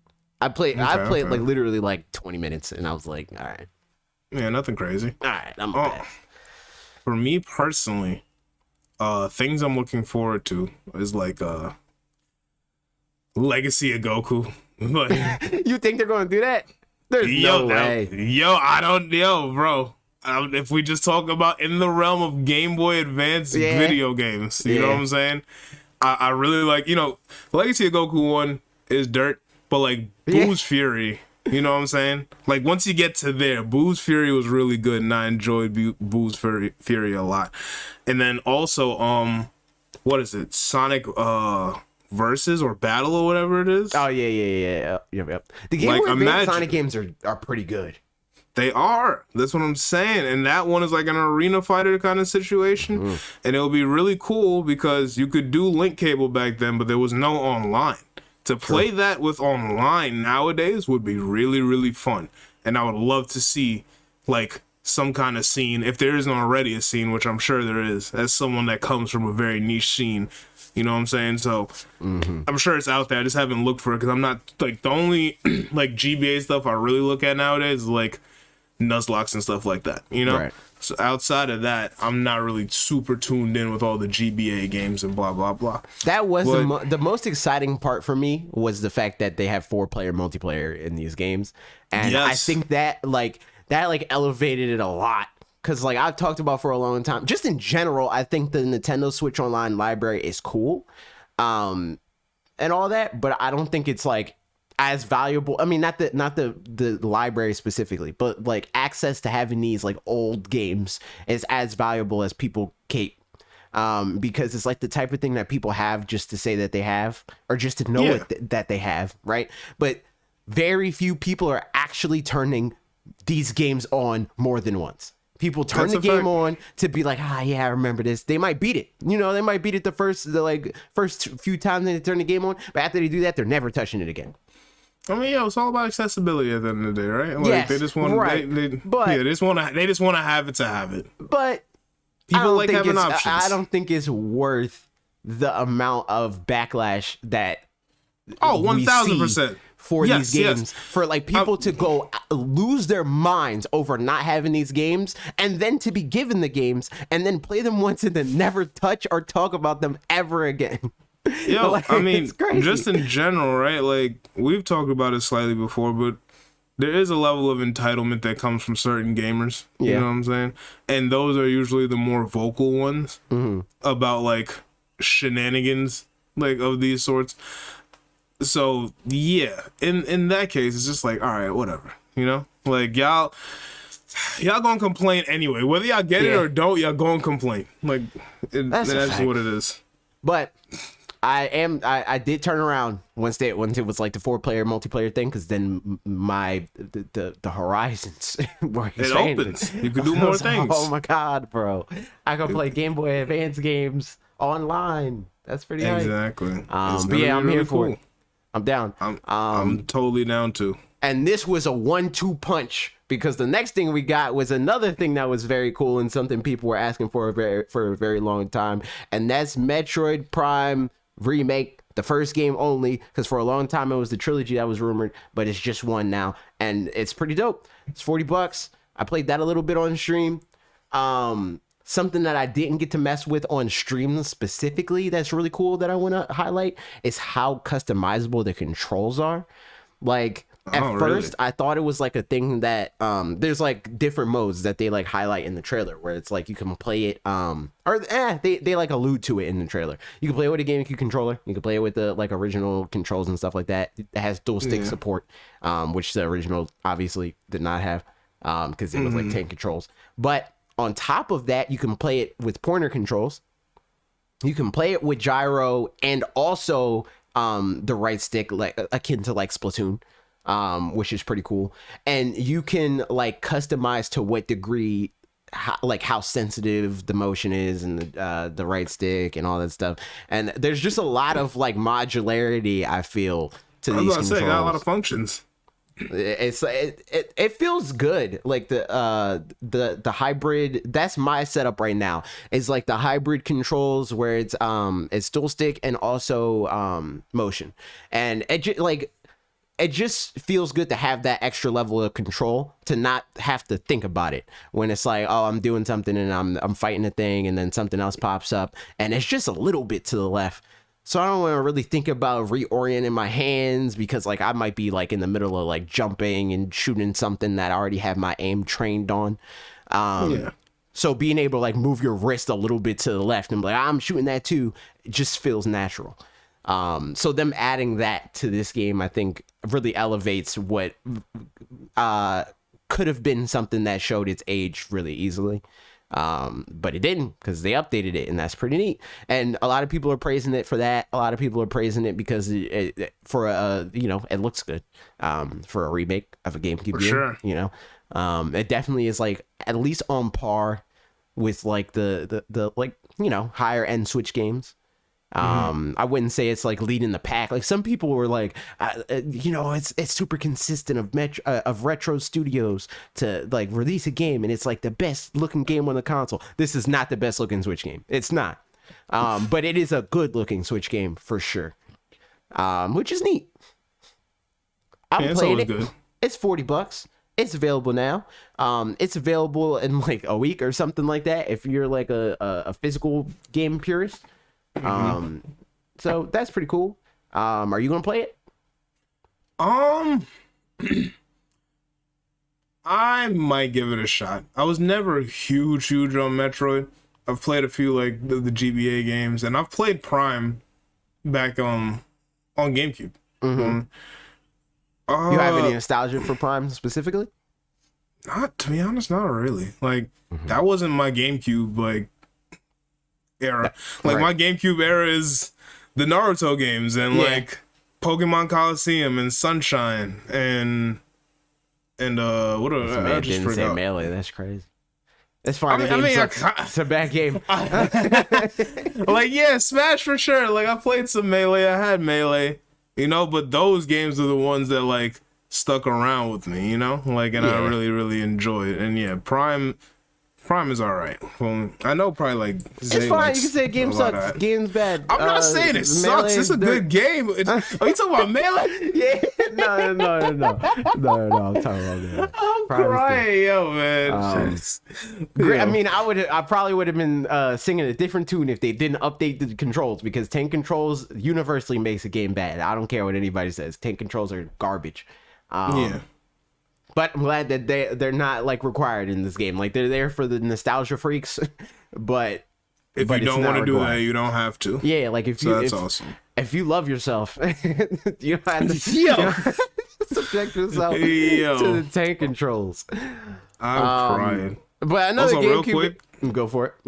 Nah, just I peeped that RP was talking about when we were talking about games people looking forward to, Wario Land 4, and that is a pretty good one. I'm not gonna lie. Wario Land games are really fun. Yeah, they're good. I'm not gonna lie.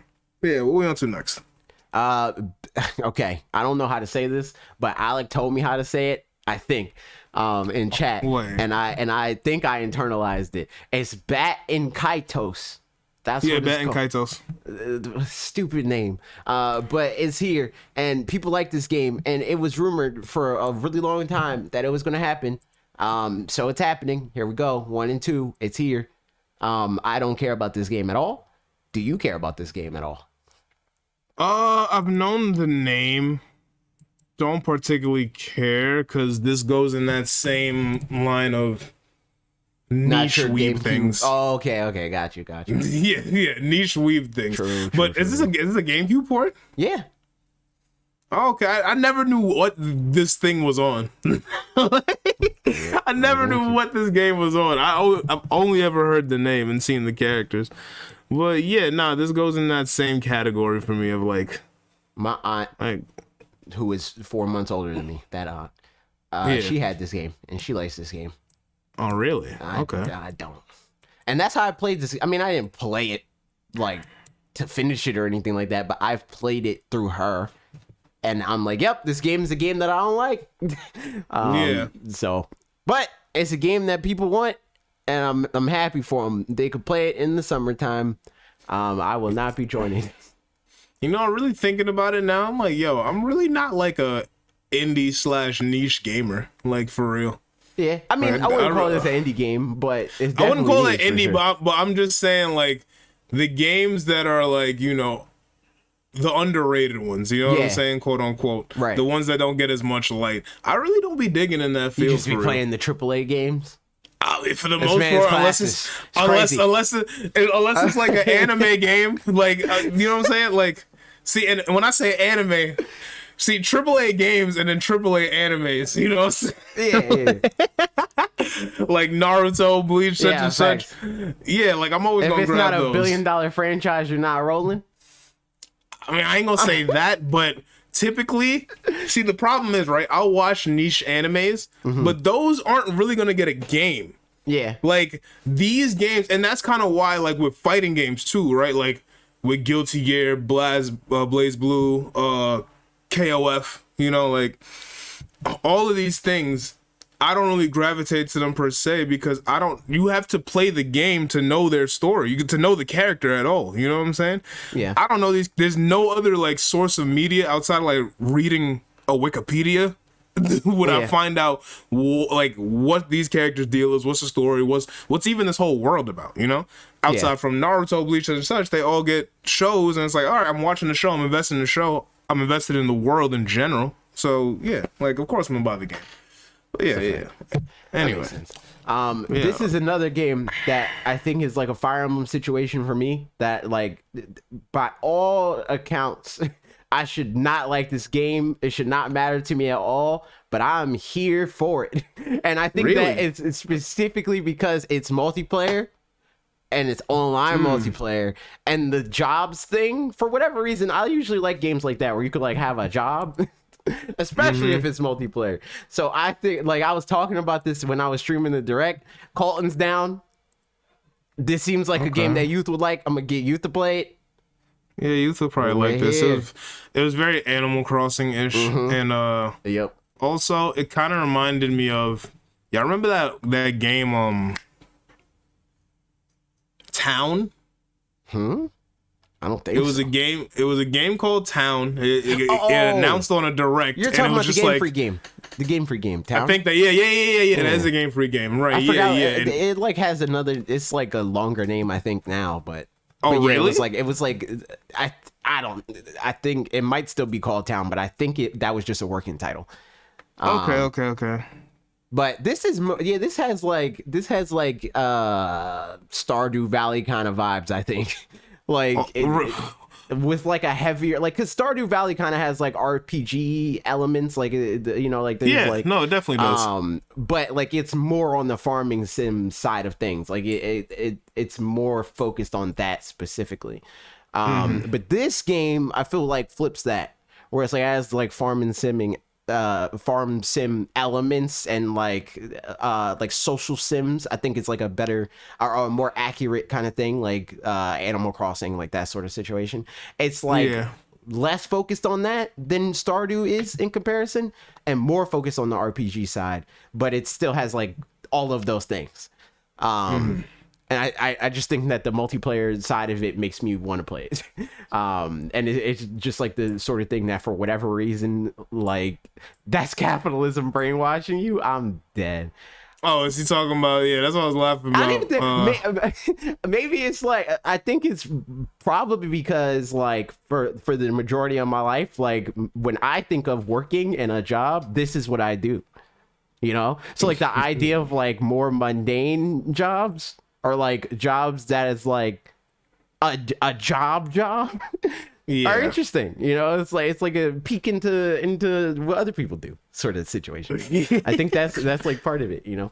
And also I think games have like this unique way of like making things that like usually would be boring and or annoying and or arduous, and making it like actively fun. Like freaking farming is not fun, but it's fun in a game. That's a fact. 1000%. And this is that kind of situation. All right, next game, Professor Layton and the New World of Steam. I didn't internalize this game at all during the direct. At all. Like, I mean, how could you? It was a 20-second trailer, right? Like, this is another franchise that people like a lot. People like Professor Layton. So neat that a new one is coming out. Facts. I am not one of those people that likes Professor Layton. I'm gonna keep it a whole. Do you stack. actively dislike Professor Layton? No, I don't actively you just dislike don't care for it. Yeah, I don't even think I knew him and like his name until that. You never heard of Professor Layton? That's crazy. I have seen the face, but I don't think I've ever had anyone around me that is like a Professor Layton stan, or like even an advocate in any way. I thought they would replace Professor Layton with his daughter or something like that. See, you asking the wrong person. For me, I even know bro had a daughter. Like, that's crazy. Who his wife? Where's his wife? I have no idea. I just know that people were mad about him replacing him with his daughter or whatever. But yeah, that game's coming out. A new mystery. That's begins. hate. They did that same thing to Goku and Gohan. That's wild. Come on, That's man. a fact. But that show would have been better off if they did that, because Goku is uninteresting. Yo, everyone got mad because Gohan wanted to live a regular life after fighting aliens the first 15 to 16 years of his life. like, come on, bro. Let him go to school. Nah. And they tried to like show some love to like Japanese culture with making him like a Sentai hero. You know what I'm saying? A salary man?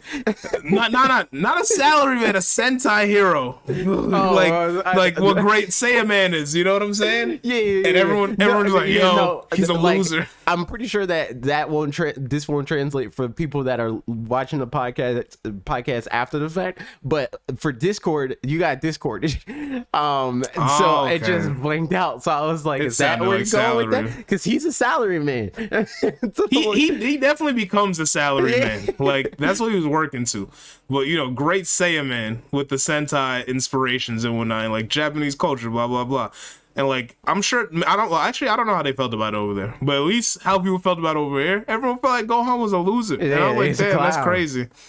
I mean, come on. He did kind of become a clown, I'm not gonna lie.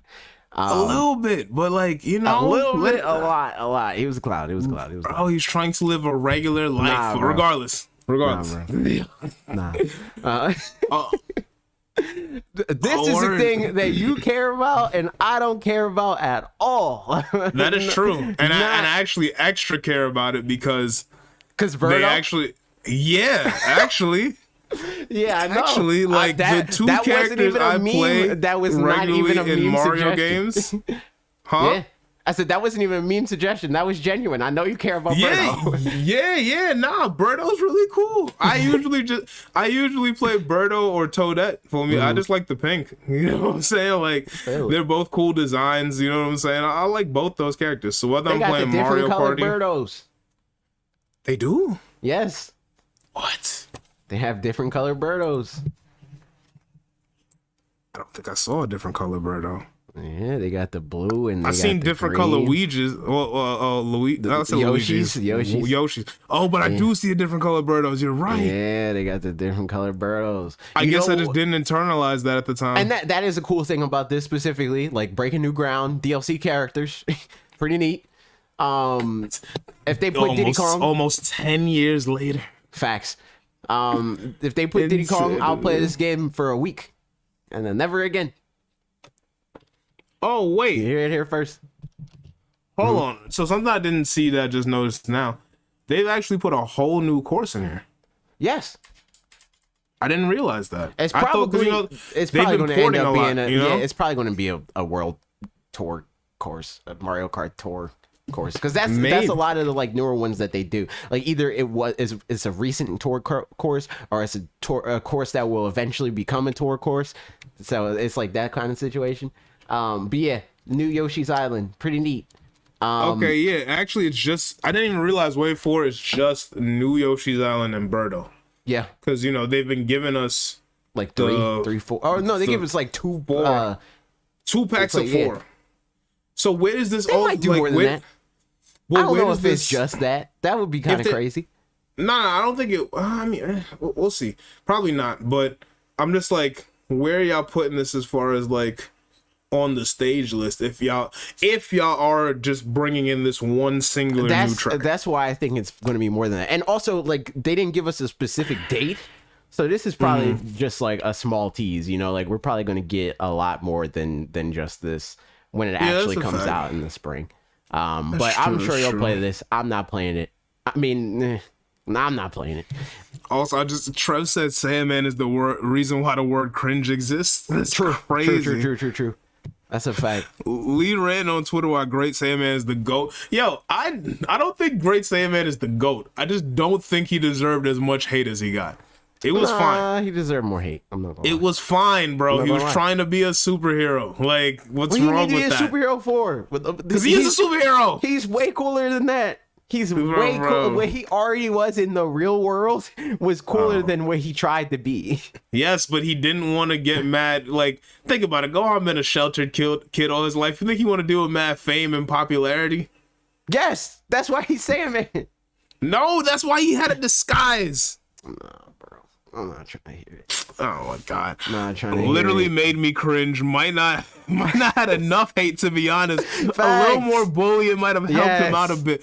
I mean, no, because there's nobody to bully Gohan though. Who could bully Gohan? Clearly, the bullying was enough because y'all made Akira Toriyama go. He's like, I bet you know what? We bring it back Goku. Nah, because then he just did it again. He just did it with Goten and Trunks. Spoilers. What you mean they would go to what? What are you talking about? You of all people should know this. In the manga, they're doing the whole thing where they're like the new Great Saiyaman. Like that's like the new arc right now.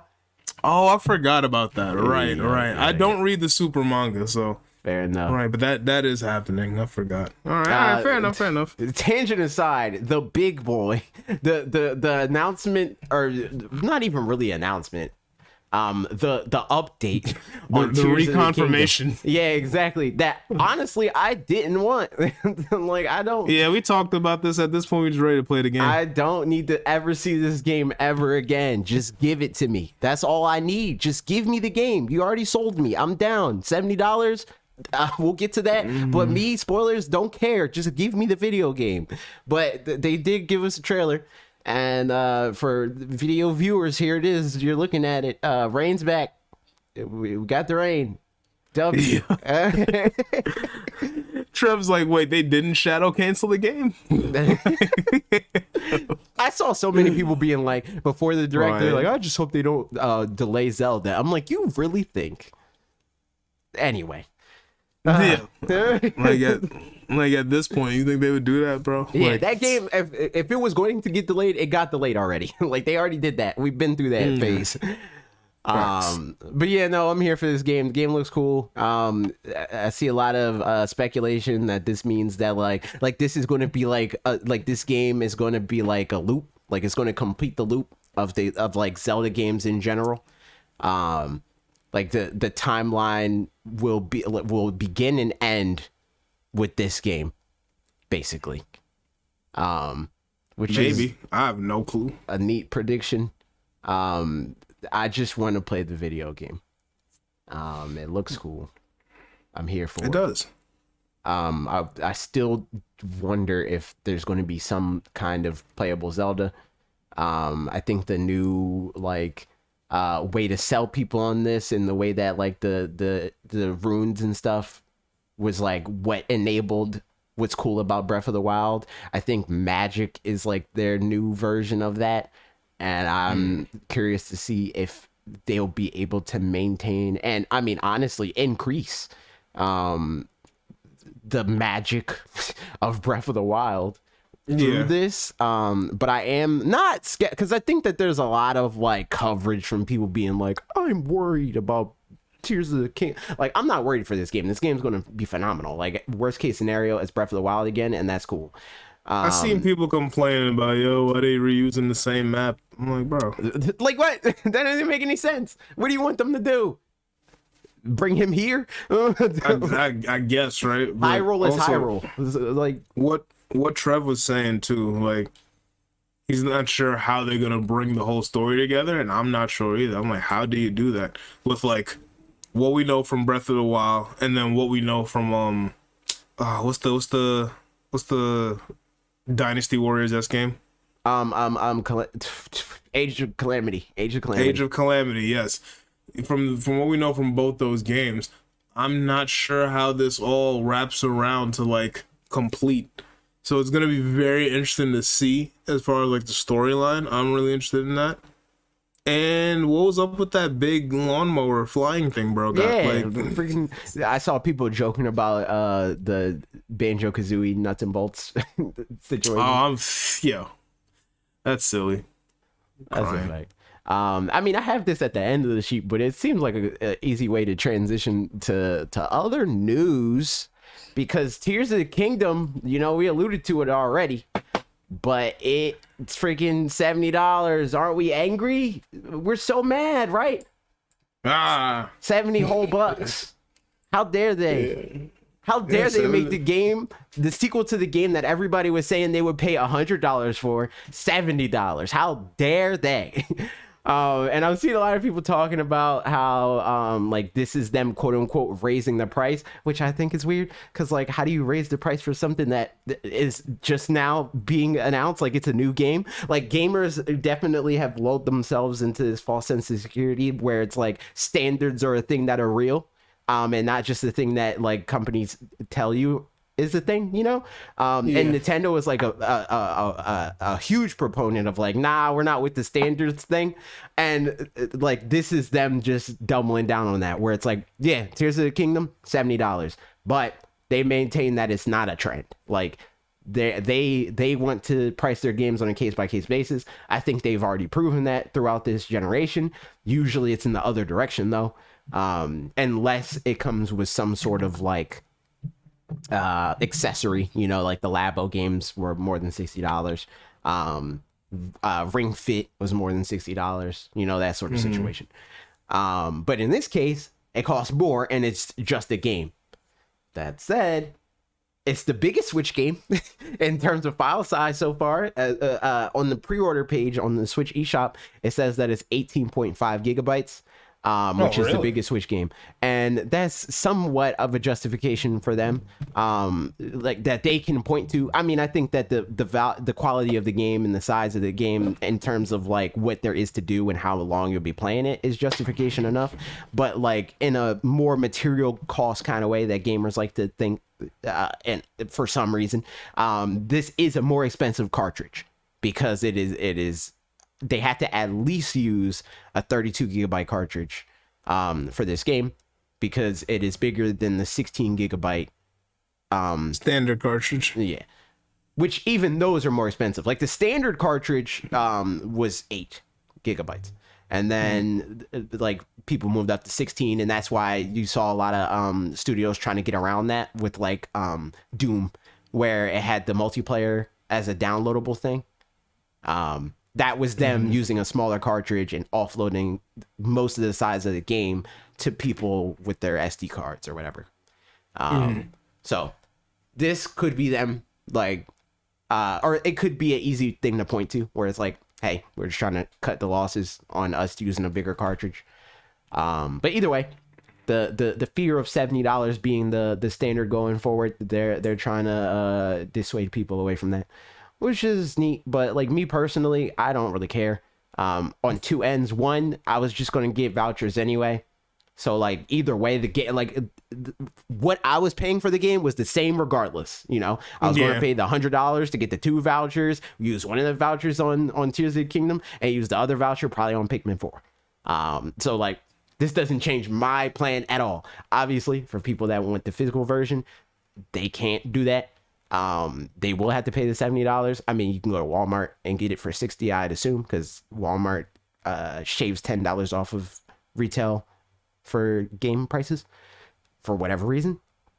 And obviously people that are getting the collector's edition, but the collector's edition is a collector's edition, so you would expect to spend like those usually have a question mark in terms of like how much they cost. They vary all the time, every time. Yeah, depends on the content, depends on the company. Like, there's a lot of variables. So the only real complaint here is from the people, or the only real complaint that can't just immediately be explained away is like people being like, I don't want to spend $70 on 720p, which is such stupid. It's so people are dumb. People are stupid. Hey, but yeah, Tears of the Kingdom, $70, and it's worth. Deal with it, I guess. And then to transition a little bit, I just want to do like kind of rapid fire on like the highlights of this, the Nintendo financial report.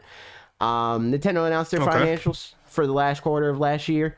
The Nintendo Switch passed PlayStation 4 in terms of lifetime sales. That makes it the third best selling console of all time with 122.55 million units sold worldwide. Sick. That puts it within 30 something million units of the world record, which is the PlayStation 2 at 155 million units.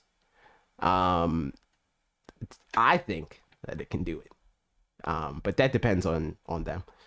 What do you think about that specifically? The Switch's about sales? them breaking past PS2? Yeah, PS4, or whether they will or not too. Do you think they will? Well, breaking past the PS4, I could definitely see. Mm-hmm. You mean PS2? Because they already broke past PlayStation 4. They already did that. Well, yeah, they already did that. But yeah, I could see them bringing past PS2 for sure at this point. Like, yeah, I think, granted, like you said, it depends on what they do with the Switch and like how much longer they decide to keep selling it. And maybe once, we get to that horizon of like they start previewing the quote unquote next new console or whatever, maybe they'll start dropping the Switch price just a tad, giving better bundle deals such and such. And then that'll also add on to the sales of the lifetime. So yeah, we're going to see. I think that's the whole thing. Like if the Switch Lite specifically, because I doubt that this will ever happen for the core Switch model, but like if the Switch Lite ever gets within like $125 range, like even $100, they're passing the record. Because that's what got PlayStation 2 the record in the first place.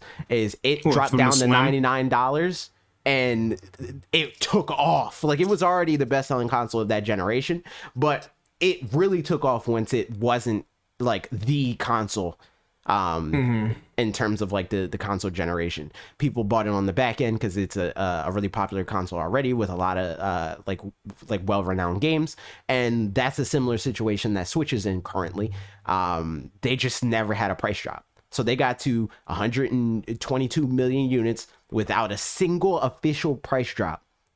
There's been drops in like region to region, but like officially Nintendo has maintained the MSRP. The closest that they've gotten to dropping the MSRP is with the Switch Lite, and that's just an entirely different console. And by that logic, they've raised the MSRP because the OLED has become the de facto core console, and that's $50 more. So like they have a lot of room for growth for like, you know, hand-me-down level, you know, like I don't know if I'm gonna buy you a Nintendo Switch 2 or Pro or whatever they do, right? But I'll get you a $150 Switch, you know, like that sort of thing. Yeah. Like that's where they're going to get a lot of kids on the back end, people getting them as gifts. Because I've talked about for a long time that like if the Switch Lite was like $150, I would have bought mad people Switches. Like $150, that's gift range. You know, like anything over 200, I gotta think about it a little bit. I gotta care about you a lot to spend $200. That's a fact. But 150, you know, like you're just like a friend that I talk to occasionally. I'll spend $150. You know, like this sort of thing. Switch gonna have an entire second life for sure. Yeah, without a doubt. That's a fact. But yeah, I think that they can pass that. We got an update in terms of the top selling Switch games. Which is neat. Mario Kart Insanity at freaking 52 million units flat, which is I mean, why? Stop buying this game. You know why, bro. Stop buying it. We need why. Mario Kart 9. We're done here. 52 million's enough. Yo, they've been selling the Switch with the Mario Kart. We don't need it anymore. It's them. They knew what they was doing. They have not done that. The Switch with Mario Kart is $360. That is you buying it separately. Yo, bro. That is buying those two things. You're not wrong, but usually nowadays, so they usually only have like it's very rare. Well, at least when I went to go buy it, like they always just had the day. Well, actually, no, I'm lying. When I went to buy it, I got just the Switch. But nowadays, whenever I see it in store, like maybe they will have the Switch in the back, but they're promoting you with the big Mario Kart box for the Switch. You know what I'm saying? Like, bro, they just getting over on it. Stop buying this game. It's done. We've sold enough. Animal Crossing New Horizons, 41.59 million units. It's crazy that this game has sold that much more. Because like, you know, people were talking about Animal Crossing New Horizons like it was just a fluke in terms of like, oh, it's just because of the pandemic, as if it was the only game they released during the pandemic. But it has shifted like what, 12 million, almost 12 million more units since that initial boom. Our boom. So here we are. I think this Animal Crossing is just a massive franchise. Smash Ultimate, a game that we're directly invested in. It passed 30 million. It furthers its lead as the best-selling fighting game. Breath of the Wild closing in on 30 million. It'll pass that by the time Tears of the Kingdom comes out for sure. Sword and Shield at 25.68 million. Mario Odyssey at 20. Oh, and also I think that it might have already been past Mario Odyssey, but I think it just passed Mario Odyssey. Sword and Shield specifically. But Mario Odyssey, 25.12 million. And the most interesting thing, Pokemon Scarlet and Violet in under 2 months. Matter of fact, I think that this was like a little over 1 month. Like it was like 1 month almost exactly at the tracking period. 20.61 million units. It's the fastest selling Switch game. I mean, fastest selling Nintendo game, period.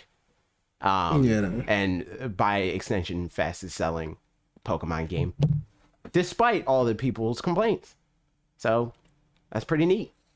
And then to round out the rest of the top 10, Super Mario Party at 18.79 million, Ring Fit Adventure at 15.22, and Pokemon Let's Go at 15 million, and it replaced Brilliant Diamond, which is a huge W for humanity. We did it.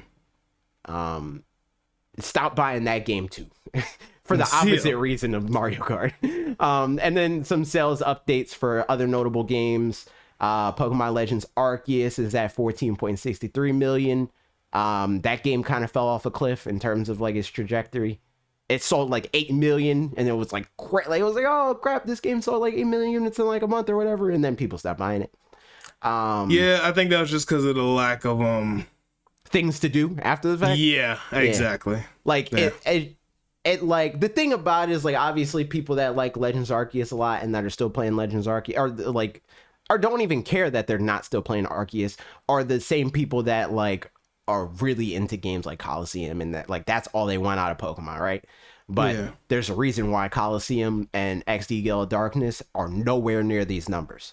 And that's because the majority of people that buy and play Pokemon are playing Pokemon for more than just that. Like, not everybody is playing Pokemon for everything that you can do, but people are at least like completing their Pokedex or battling with their friends or, you know, trying to get shinies or stuff like that. It's very rare that people play through the at max, like, 25-hour long campaigns and then never touching the game again. So I think the shelf life on this game was like super short. A lot of people try to point to Scarlet and Violet's release as like the reason why the game kind of fell off a cliff. No, but Pokemon Sword and Shield sales didn't fall off a cliff when Arceus came out or Brilliant Diamond, Shining Pearl because it had that longevity. You know, Arceus does not. So that's that. I don't think I would be surprised if this game passes 20 million units when it's all said and done. Splatoon 3. Another update, 10.14 million units. That game's selling pretty fast. Nintendo Switch Sports. This is probably the most surprising thing to me. This game sold 8.61. 18 would have been nuts. 8.61 million units. That would have been insane. I mean, the Switch. I mean, you know, Wii Sports brand, the sports brand. I was about to say, like, it has cachet. Like, exactly. Like, it's the nostalgia of it. Yeah. It's like, yo, we used to play Wii Sports back in the day. Like, let's pick this up. That's a fact. So like surprising, but only on the as somebody that played the game and in retrospect, like kind of regrets it. Like it's a fun game, but like there's not enough there, to make it. Not yet, at least. I don't even know if it ever will be. It doesn't seem like they plan on supporting this game long term. Oh well, I mean, if that's the case, then. But they could be. I don't know. We got DLC for Super Mario Party freaking 2 years out from when the game came out. You are not wrong. Which that was. You know what? Whatever. I'm not gonna get on this tangent because they did that with that game. They did that with Mario Kart. I just don't understand. But whatever. It's crazy. It really is. And then I could stop buying all of the Let's Go games under new emails. Nobody's still playing Arceus. Still great sales number for a tech demo. Volleyball got two. That's the best selling tech demo of. That's not true. Wii Sports is the best selling tech demo of all time. But this is like one of the best selling. yeah, it's in the top 5 for sure. Top 5 tech demo. That's a fact. Kirby and the Forgotten Land, 6.12 million units, further extending its lead as the best selling Kirby game, which well deserved. Good game. Xenoblade Chronicles 3, 1.82 million. You know, RPG. It's selling really well for a game like that. And Bayonetta at 1.04 million. Neat. Cool. Any standouts apart from the ones that already? Not to me. I'd say like the thing I'm most interested in, obviously, is like Scarlet and Violet selling that much. Which is, are you surprised? I don't want to say I'm surprised because Pokemon games always sell very well, but it's always just surprising to see the Twitter rhetoric versus like the actual numbers. Yeah, that's how you know people that partake in this discourse are not the majority at all. Because there's so many people that's like, oh, we never buy this game. It runs at 12 frames per second, and then it's the best selling Nintendo game of all time. But it could feel like you are the majority when you get enough retweets and likes. Yeah, that's a fact. So that's true. So that's why everyone feels like, you know, the like the tweets are law. You know, whoever got the most popular tweet, like, yo, they must be right. They must know what they're talking about, such and such. Even if there is someone to debunk what they're saying in the thread, people don't care. You know, like they just gonna run with what they want to run with at the end of the day. It's like especially crazy to me that this is like a thing that happens because like you would think that these people would be like not grateful, because at the end of the day, it's a transaction relationship. This is a corporation. But it Yeah. is obvious that Game Freak cares about what they have to say, because they are still like actively trying to progress the franchise forward, and like at this point leaps and bounds, you know, like they did Arceus, and then like that was like a step forward into, or even before that they did Sword and Shield, where they toured around with the idea of like an open world, but not like a persistent like everything is an open world kind of situation with Yeah. Wild Area.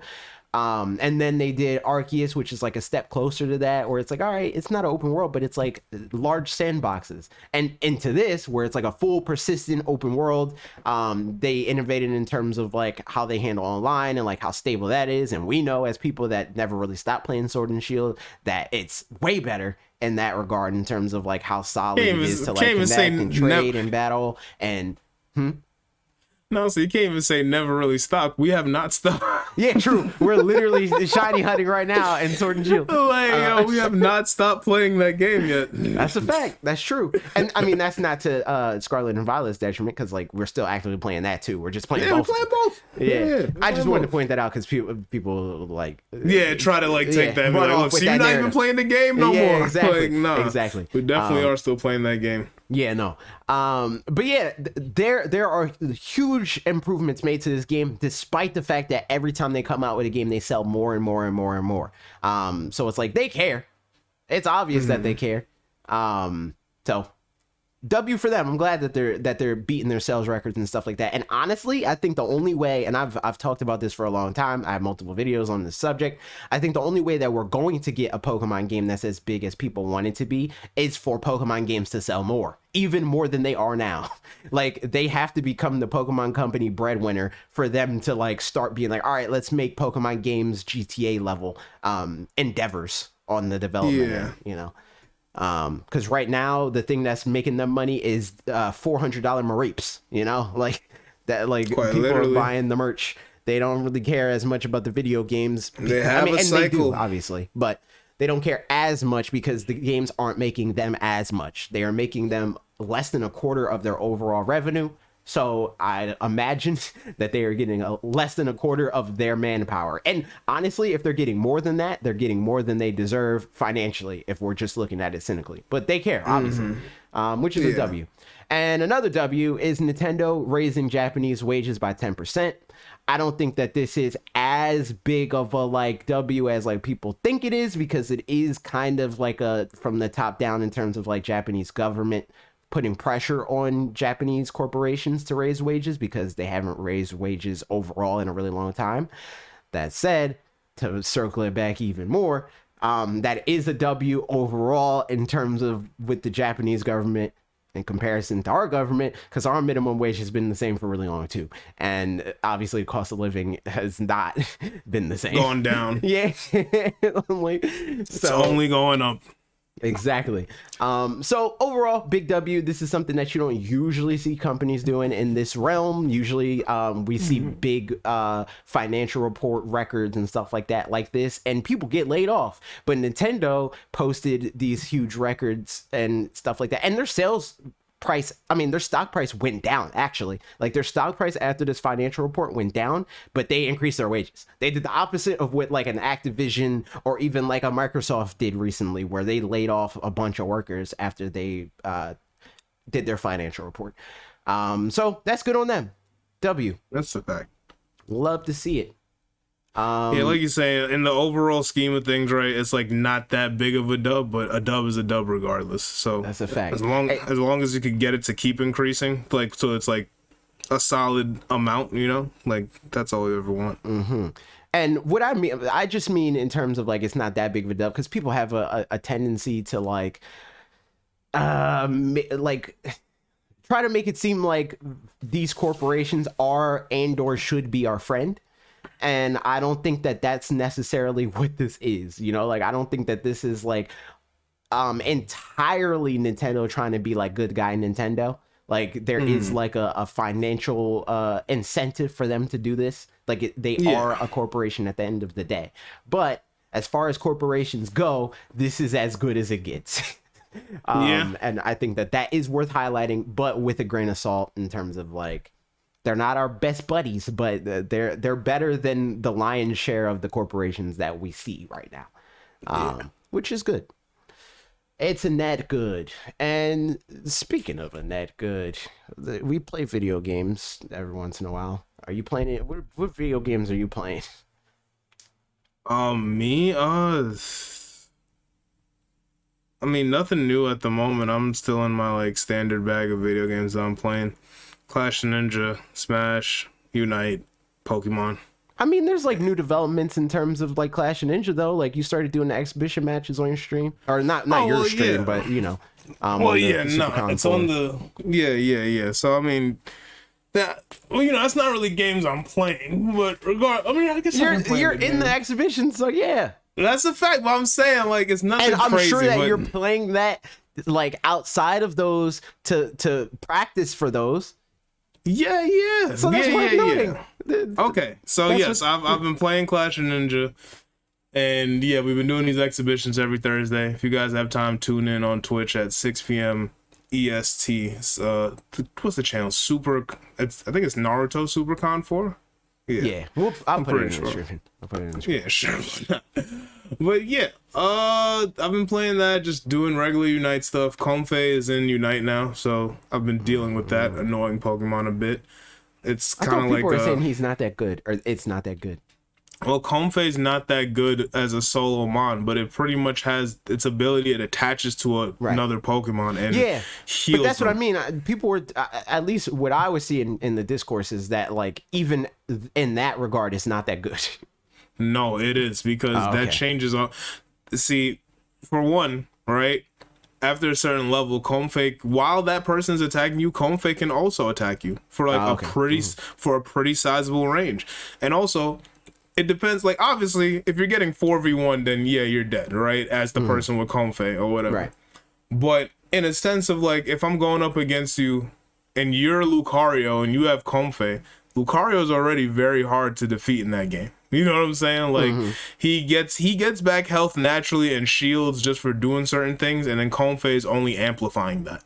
And so 1-on-1s or even 1v2s against a Comfey and another Pokemon, you know what I'm saying, can get really rough, and you might just die if your Pokemon doesn't have the sustainability for that, i.e. being a defender. So yeah, you know what I'm saying? Like that is pretty much what I've been dealing with. And games I've been playing. And yeah, I just have a bunch of games on the horizon. Like, we didn't get to talk about it because it was in like the rapid fire reel. Yeah, exactly. But looking forward to Mega Man. Oh yeah, facts. You know what I'm saying? The Mega Man Battle Network collection is gonna be great. Looking forward to Street Fighter 6 and then Tekken 8 whenever those decide to come out. Well, I know we got a date for Street Fighter, but yeah. So how dare you talk about Tekken 6 and Street Fighter? I mean, Tekken 8 and Street Fighter 6 in this Nintendo podcast. Oh my god. Yeah, I mean, I could talk about Tekken. No, I'm joking. I was about to say. I'm joking. Actually, both of them in Smash, they are Nintendo adjacent. So they're at least in collaboration. So yeah. Question for Lee: would you ever consider using a Pro controller to play in IRL events? Recently got a Pro GameCube controller, and I'm loving it. Q&A. Oh, okay. I thought so pin that. Keep a pin for Q&A. I'll pin it. What I'm playing the GBA games. I'm trying to make it a point to. I want to play through definitely Superstar Saga, because when I started playing it, I mean, I played this game on Game Boy Advance originally, but when I was playing it, I got an idea for a video. And I think I need to finish this game. It's better for the video to play through the game. So like the inkling of my idea can be further developed by playing the video game. But I know I'm off screen. Just give me a second. Yes, I'm still here with them. Just letting you know. You know what I'm saying? But yeah, I'm playing Mario Superstar Saga. I'm playing Minish Cap. I'm playing Metroid Prime. I played it a little bit on stream, and I got up to the part of the Metroidvania thing where it's like, or Metroid specifically, where it's like you're powerful, and then you get to the end of that, and then they take everything away from you. I got to the part where it's like escape the world, it's blowing up, and then I was trying. There was like a lot of moments of me trying to be like, what is happening? Like for whatever reason in my brain, it was not computing to me that I could jump. So I like got to this point and I'm like, what am I supposed to do? And I was like, oh, I'm supposed to jump there. So that killed time off the clock. And then there was another part where I was like, it's the grappling thing at the very end, and like the controls for the grappling like didn't make sense to me, so I lost that. And then they started me back at the like freaking beginning first boss fight or whatever. Not the beginning, but it's like a boss fight that you have to do. And I was like, I don't feel like doing this again on stream, so I stopped playing that and I moved on to the other stuff. But I did go back and I'm playing it just in my freaking time, and I beat that part, and now we're into the actual video game, and I'm powerless now, which is cringe. I can't even charge. It's like when we go redo the Soul Link, and then Facts. Then Koraidon has none of the abilities. 100%. Can't climb walls, anything. Also, I usually update people on the Soul Link during the what we're playing segment too. We're doing the Soul Link, but we're taking a break. Because we have 5 resets right now, all right? And I was just like, yo, mentally, I need a break right now. Well, because we got to figure it out. But it's so hard. It's so hard. And I was looking on YouTube. I think maybe only one other person has completed a Soul Link for this game so far. And you would think it's like the way that people talk about this game and modern Pokemon in general is that things like this would be super easy. And that's because they're thinking about their experience of modern Pokemon games where they use all of the amenities that are afforded to them by Game Freak to be like, hey, if you don't want to make this game a pain in the ass, go for it. We'll make it as easy as you want it to be. And then they get mad at them for that. But if you do what we're doing, and I think to a certain extent have always done, kind of go out of our way to like, or not even necessarily go out of our way. We just play the game as it comes, you know, like we're not spending a lot of time grinding, trying to abuse systems and buying like a whole bunch of items and stuff like that. We just play through the game naturally. What we feel like engaging with is what we engage with, and whatever level we're at that time is what level we're at that time. And we have a hard level cap with the Soul Link. We can't terrestrialize with the Soul Link. We can only catch the first Pokemon that we encounter with the Soul Link, which I think really messed us up on the last run. Yes, it did. So it's way harder. Like it is way harder than any Pokemon thing I have ever done. To be honest. So it's, if you want more difficulty out of the game, stop making the game easier on yourself. You are the only one to blame. I promise you. Because the game is not easy. And we literally haven't gotten past the first Team Star member. Yeah. That's crazy. See, AJ was able to beat him. Yeah. But I was not, because I didn't have anything that like hard resisted. And also I didn't know we thought that he was part steel too. Thought he was part steel. Didn't know you can't fake out the big truck for a flinch. So that wasted a turn on me. And then I got put to sleep 3 times on a 30% chance from the move. It's crazy. RNG was just not in my favor that day. And the thing that's crazy is neither one of us even knew that had a chance to put to sleep. I had no clue that had a because that didn't happen to me on my last run. You know, like when I first played the game. So and there's a lot of stuff like that too, where like when we did the grass gym, Sunflora battling me, like got me past the level cap, and neither one of us knew that Sunflora even did that. And it did it to me every run now, every single one of them, which is crazy. Literally. And it hasn't done it to you at all, which is crazy. I've never been attacked by Sunflora at that gym yet. Never yet. Also, Mars is like, in quotations, we're tilted, so screw that game. Yeah, facts. That's a fact. Gonna run a Soul Link with myself on 2 switches. That sounds like less sad in my head. That sounded less sad. That's double the death. That's double the death. Right? And that's double the work for you. Like, facts. I forgot what else I was going to say. Oh, I still don't know if we like landed on exactly what we're going to do, but the things we threw up in the air, so you'll hear about it one way or another next week, is Pokken. Want to get sweaty at Pokken, get really good at that, or Splatoon 3, which is just playing Splatoon 3. I know people want to play Splatoon 3. Facts, but I've never played Splatoon 3, so that's a fact. It would be like a walkthrough for me, damn near. So either one, we'll do one or both. We'll see. Also still doing that Pokemon, the trying to get shiny Zygarde, which that was another so the whole Tuesday stream was cursed. I don't know who did what to who, but somebody cursed somebody, or somebody got cursed by somebody, and we felt it. Because that happened with the Soul Link. So then we switched and we went to go do raids. For whatever reason, I didn't have any 6-star raids and Scarlet and Violet, which is crazy. I only had a 6-star fairy type Volcarona. Yeah, and nobody had anybody for that. Yeah, we needed a strong poison type for that, and neither me nor AJ had something. So we was like, all right, we're gonna pivot to shiny hunting Rayquaza and Zygarde. We did Rayquaza, but then I realized I had already caught him.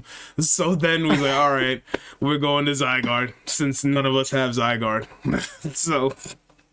And then Zygarde is Zygarde for anybody that's played. If you played Max Raid Adventures, you know how much of a pain Zygarde is. And for anyone that has not, basically, Max Raid Adventure, you're kind of fighting like a boss with your 4 companions, whether it be NPCs or actual people. And you got to get the health bar down. Simple enough, right? No shields in this one, but the life is a little less forgiving, a tiny bit. But regardless, if you got the right typings, you should be fine. But Zygarde, once he gets below half health, he does Power Construct to go into his Super Omega Power Ranger Megazord form. I think it's called. Yes. he turns into a Megazord. Thanks. And then he gets back. His health goes. He pretty much gets back half his health. It feels like it's half, if not like maybe 40%. I don't think he gets back half his health. He gets enough health to be at half. I think is the thing. Yeah, so it's like 30 or 40%, something like that. He gets back. So it just makes the battle a lot harder. And then also he has a bunch of spread moves. So if you don't go in there with a Pokemon that can wide guard, and we had the explanation of wide guard, and I'll do that here real quick in case anyone listening doesn't know what wide guard is. But basically, in Pokemon, wide guard is a move that is like Protect, but it's specifically for spread moves. So moves that hit everyone. So Rock Slide, Surf, Blizzard, Earthquake, exactly. Yeah. All of these moves that can hit both the opponents in a double battle, Wide Guard just protects from them instantly. So if you have Wide Guard, it's a pretty easy match. But if you don't, it becomes a problem. And you could get it or you could not get it because the Pokemon you get in the cave and what you get to start off with when you choose are just totally random. So, yeah. Yeah, it was rough. So the thing about it though is we did like what 4 or 5 raids. We did like 4 with Zygarde. Yeah. We won most of them. Yeah, we won like 3. I think we only lost the last one, and that's it. We wanted shiny Zygarde specifically, but just any shiny. So this is 4 people doing this raid. We did 5 raids because we did the Rayquaza raid. There was no shinies and any of that. And there's a 1 in 100 chance that you will get a shiny if you have a shiny charm, which everybody did. So that's 4 1 in 100 rolls for a shiny for 4 people with 4 different with 4 different raids that we did, excluding the one that we lost, which is 4 people rolls, 1 in 100, so on and so forth. Nobody got any shinies. It was cringe. It was a major L. And that's why we're pivoting and we're not playing a Pokemon RPG next week. Basically. Oh my god. But that's the games that we're playing. On to the most fun part, Q&A. And we could ask that question if you got it. Mars' question? Let me see. What was it? Question for Lee. Would you ever consider using a pro controller to play in IRL events? Recently got a pro GameCube controller. I'm loving it for Clash of Ninja. Honestly, yes, because as long as it has a USB port or a GameCube controller port, it should be able to work. And even if it doesn't have a GameCube controller port, I'm sure like you could find one or someone to like just mod it for that to be the case. But yeah, I would, because I don't like playing with. I have to play with GameCube controller. IRL. Online, I can use my PlayStation 4 controller, and I enjoy that. But with Clash of Ninja, right, you can move with either the D-pad or the analog stick. But the D-pad on standard GameCube controllers is just mad small. You know what I'm saying? Like, it's very, very tiny, and I have big hands. So I'll be getting misinputs sometimes. So if it has a good enough D-pad, I would definitely make that transition for sure. Without a doubt. It's a bad controller. Oh my god, it uses a USB-C to GameCube cable, like the box. Ah, okay. So yeah. See? Yeah, so I'd definitely use that for sure. Without a doubt. Controller's bad. On the Twitter questions, Parker. I don't know who that is. Some guy named Parker. Some dude. He said, which fruits are better as their fruit versus things in flavor of that fruit? I.e. bananas versus banana shake / pudding / candy, etc. Equally as good is also an option. I say watermelon. I think watermelon flavored things is way better than watermelon. Or he said better as the fruit, so better than the flavored things. I mean, I guess by default banana, because I think banana flavored things are terrible, but I don't really like bananas either. Bananas are fine. I hate banana flavored things, so that'll probably be my example. I think apple flavored things are usually as good, if not equal to a regular apple.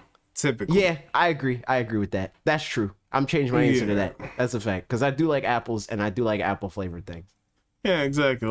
Like apple pie versus the actual apple. Like, obviously apple pie is a lot more sweeter because of other things, but yeah, like I've never apple flavored things. I don't think I've ever really dubbed it. One of my favorite apple flavored things, if any of you ever had, is it's called Apple J, and it's kind of like an apple soda. I really enjoy that. So yeah, I'm rolling with apples on that one, and probably mango. I like mango flavored things, and I enjoy mangoes a lot. I think I haven't had like a straight up mango in a minute, but from what I remember, I don't really like mangoes, but I like mango flavored things. Okay. See, we gotta get AJ a mango this summer. I need a mango. Get this dude a mango. But also banana being an example, like the example specifically that Parker gave, like I wouldn't say, at least most of the time, that something like a banana shake or even pudding most times are like banana flavored. That's just bananas, but like pureed, or, like. Yeah, I get what you mean. That's not really the same thing. Kind of like what you said with apple pie. Like I would think more like apple Jolly Rancher, green apple Jolly Rancher. Yeah, I'm cool with that though. Yeah. I'm here for that. Yeah, that's a ring pop, whatever. I agree. Yeah, that's facts. Also, Trev says strawberry rim, I believe. True. Mars like I like grapes, also but strawberry. I hate grape flavored things. It's hit or miss for me. I like some grape flavored thing. I like grape soda. I don't really like grape juice. And I think that that's kind of how I feel about cherries like that.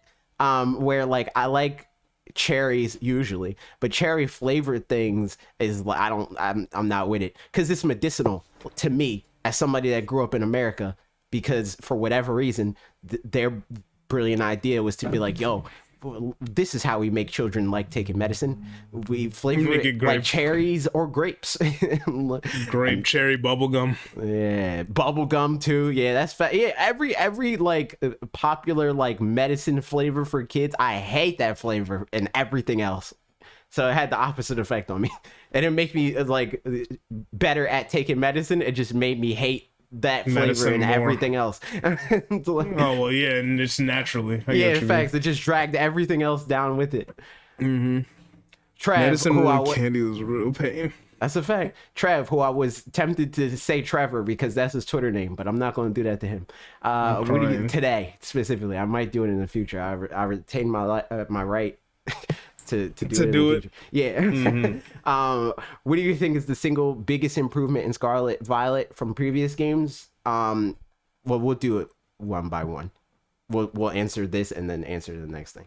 Okay. I think it's the multiplayer aspect of it, like how smooth it is to get into things like Union Circles, how consistent it is with like trading and like battling and stuff like that. Like you never really have communication errors, and even if you do, how it handles that error is leaps and bounds better than they've ever done it. Because at worst, especially like if you're in a union circle, if you get a communication error, it'll just have you do the battle prompt again. It won't like completely kick you out of the union circle, and then you got to connect to the internet again and blah blah blah. Also, connecting to the internet like baseline is a lot more smooth, because you just press plus, or you just press the pause button, you pull out the menu, and then you press L, and then you're online. It's that simple. Exactly. It's really light in that regard. My single biggest improvement. There's a lot of things I like personally, but I don't know if I'll call it like the biggest improvement ever. It's really just a lot of like small quality life things that I enjoy. Like, for one, I really like how easy it is to just nickname your Pokemon again right there in the box. Well, not in the box, but in your party. That's awesome. Same thing for remembering moves. I really enjoy that. And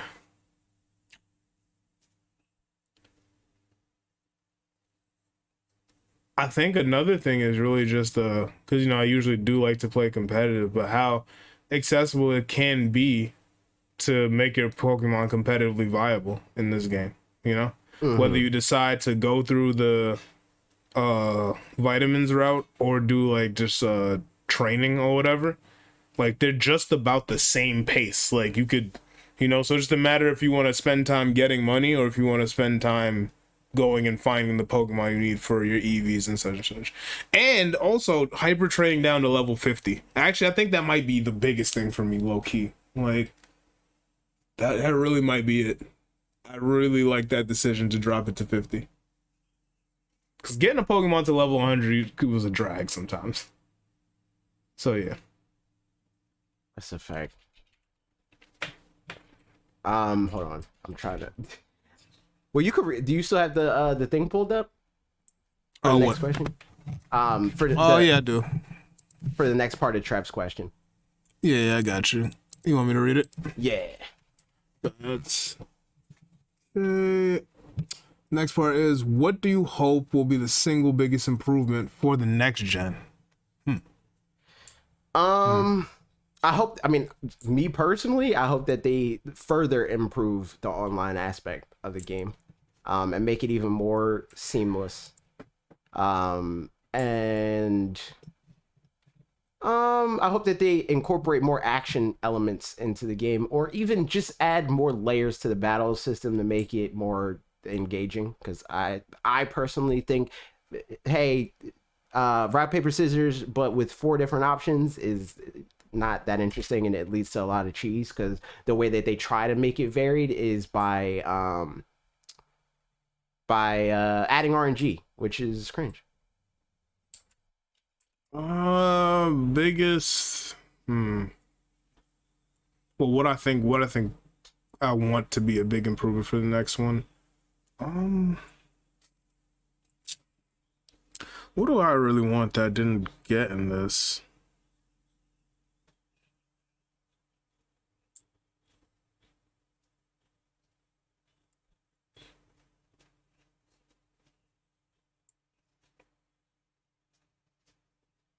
I honestly can't think of anything at the moment. Like, maybe the closest thing would be just one thing I always really liked from Omega Ruby and Alpha Sapphire was the Latios, Mega Latios and Latios travel. That was really cool to look at the region like that. And granted, you could do that technically, but you just got to get to a really high point. But your gliding isn't even that good for all that, Yeah, so, you're not like literally flying all over the region. Like, exactly. I would like to get a bird's eye view of the region. I really enjoy stuff like that. And outside of that, just I know it's coming, right? But it's always just gonna be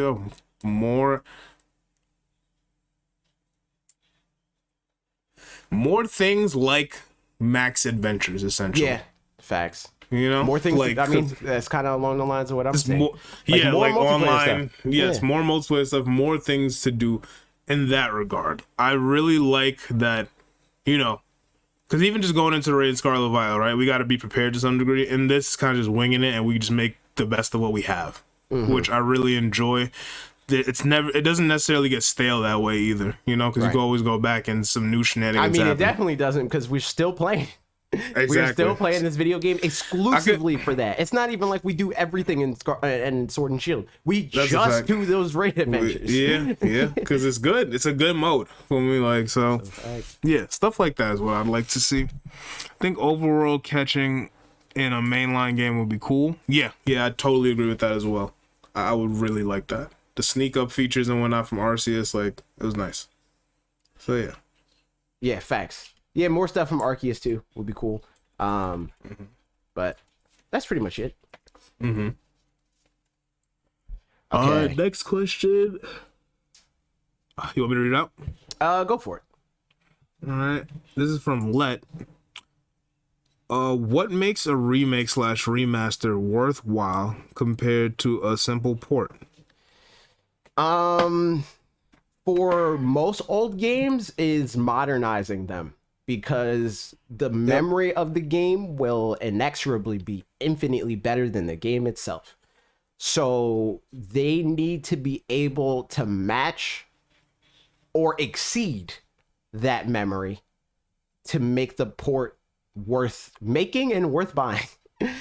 I think that there's some games that, in rare instances, where they don't really have to do all that much, but usually if that's the case, that just means that they're wasting their time making it in the first place.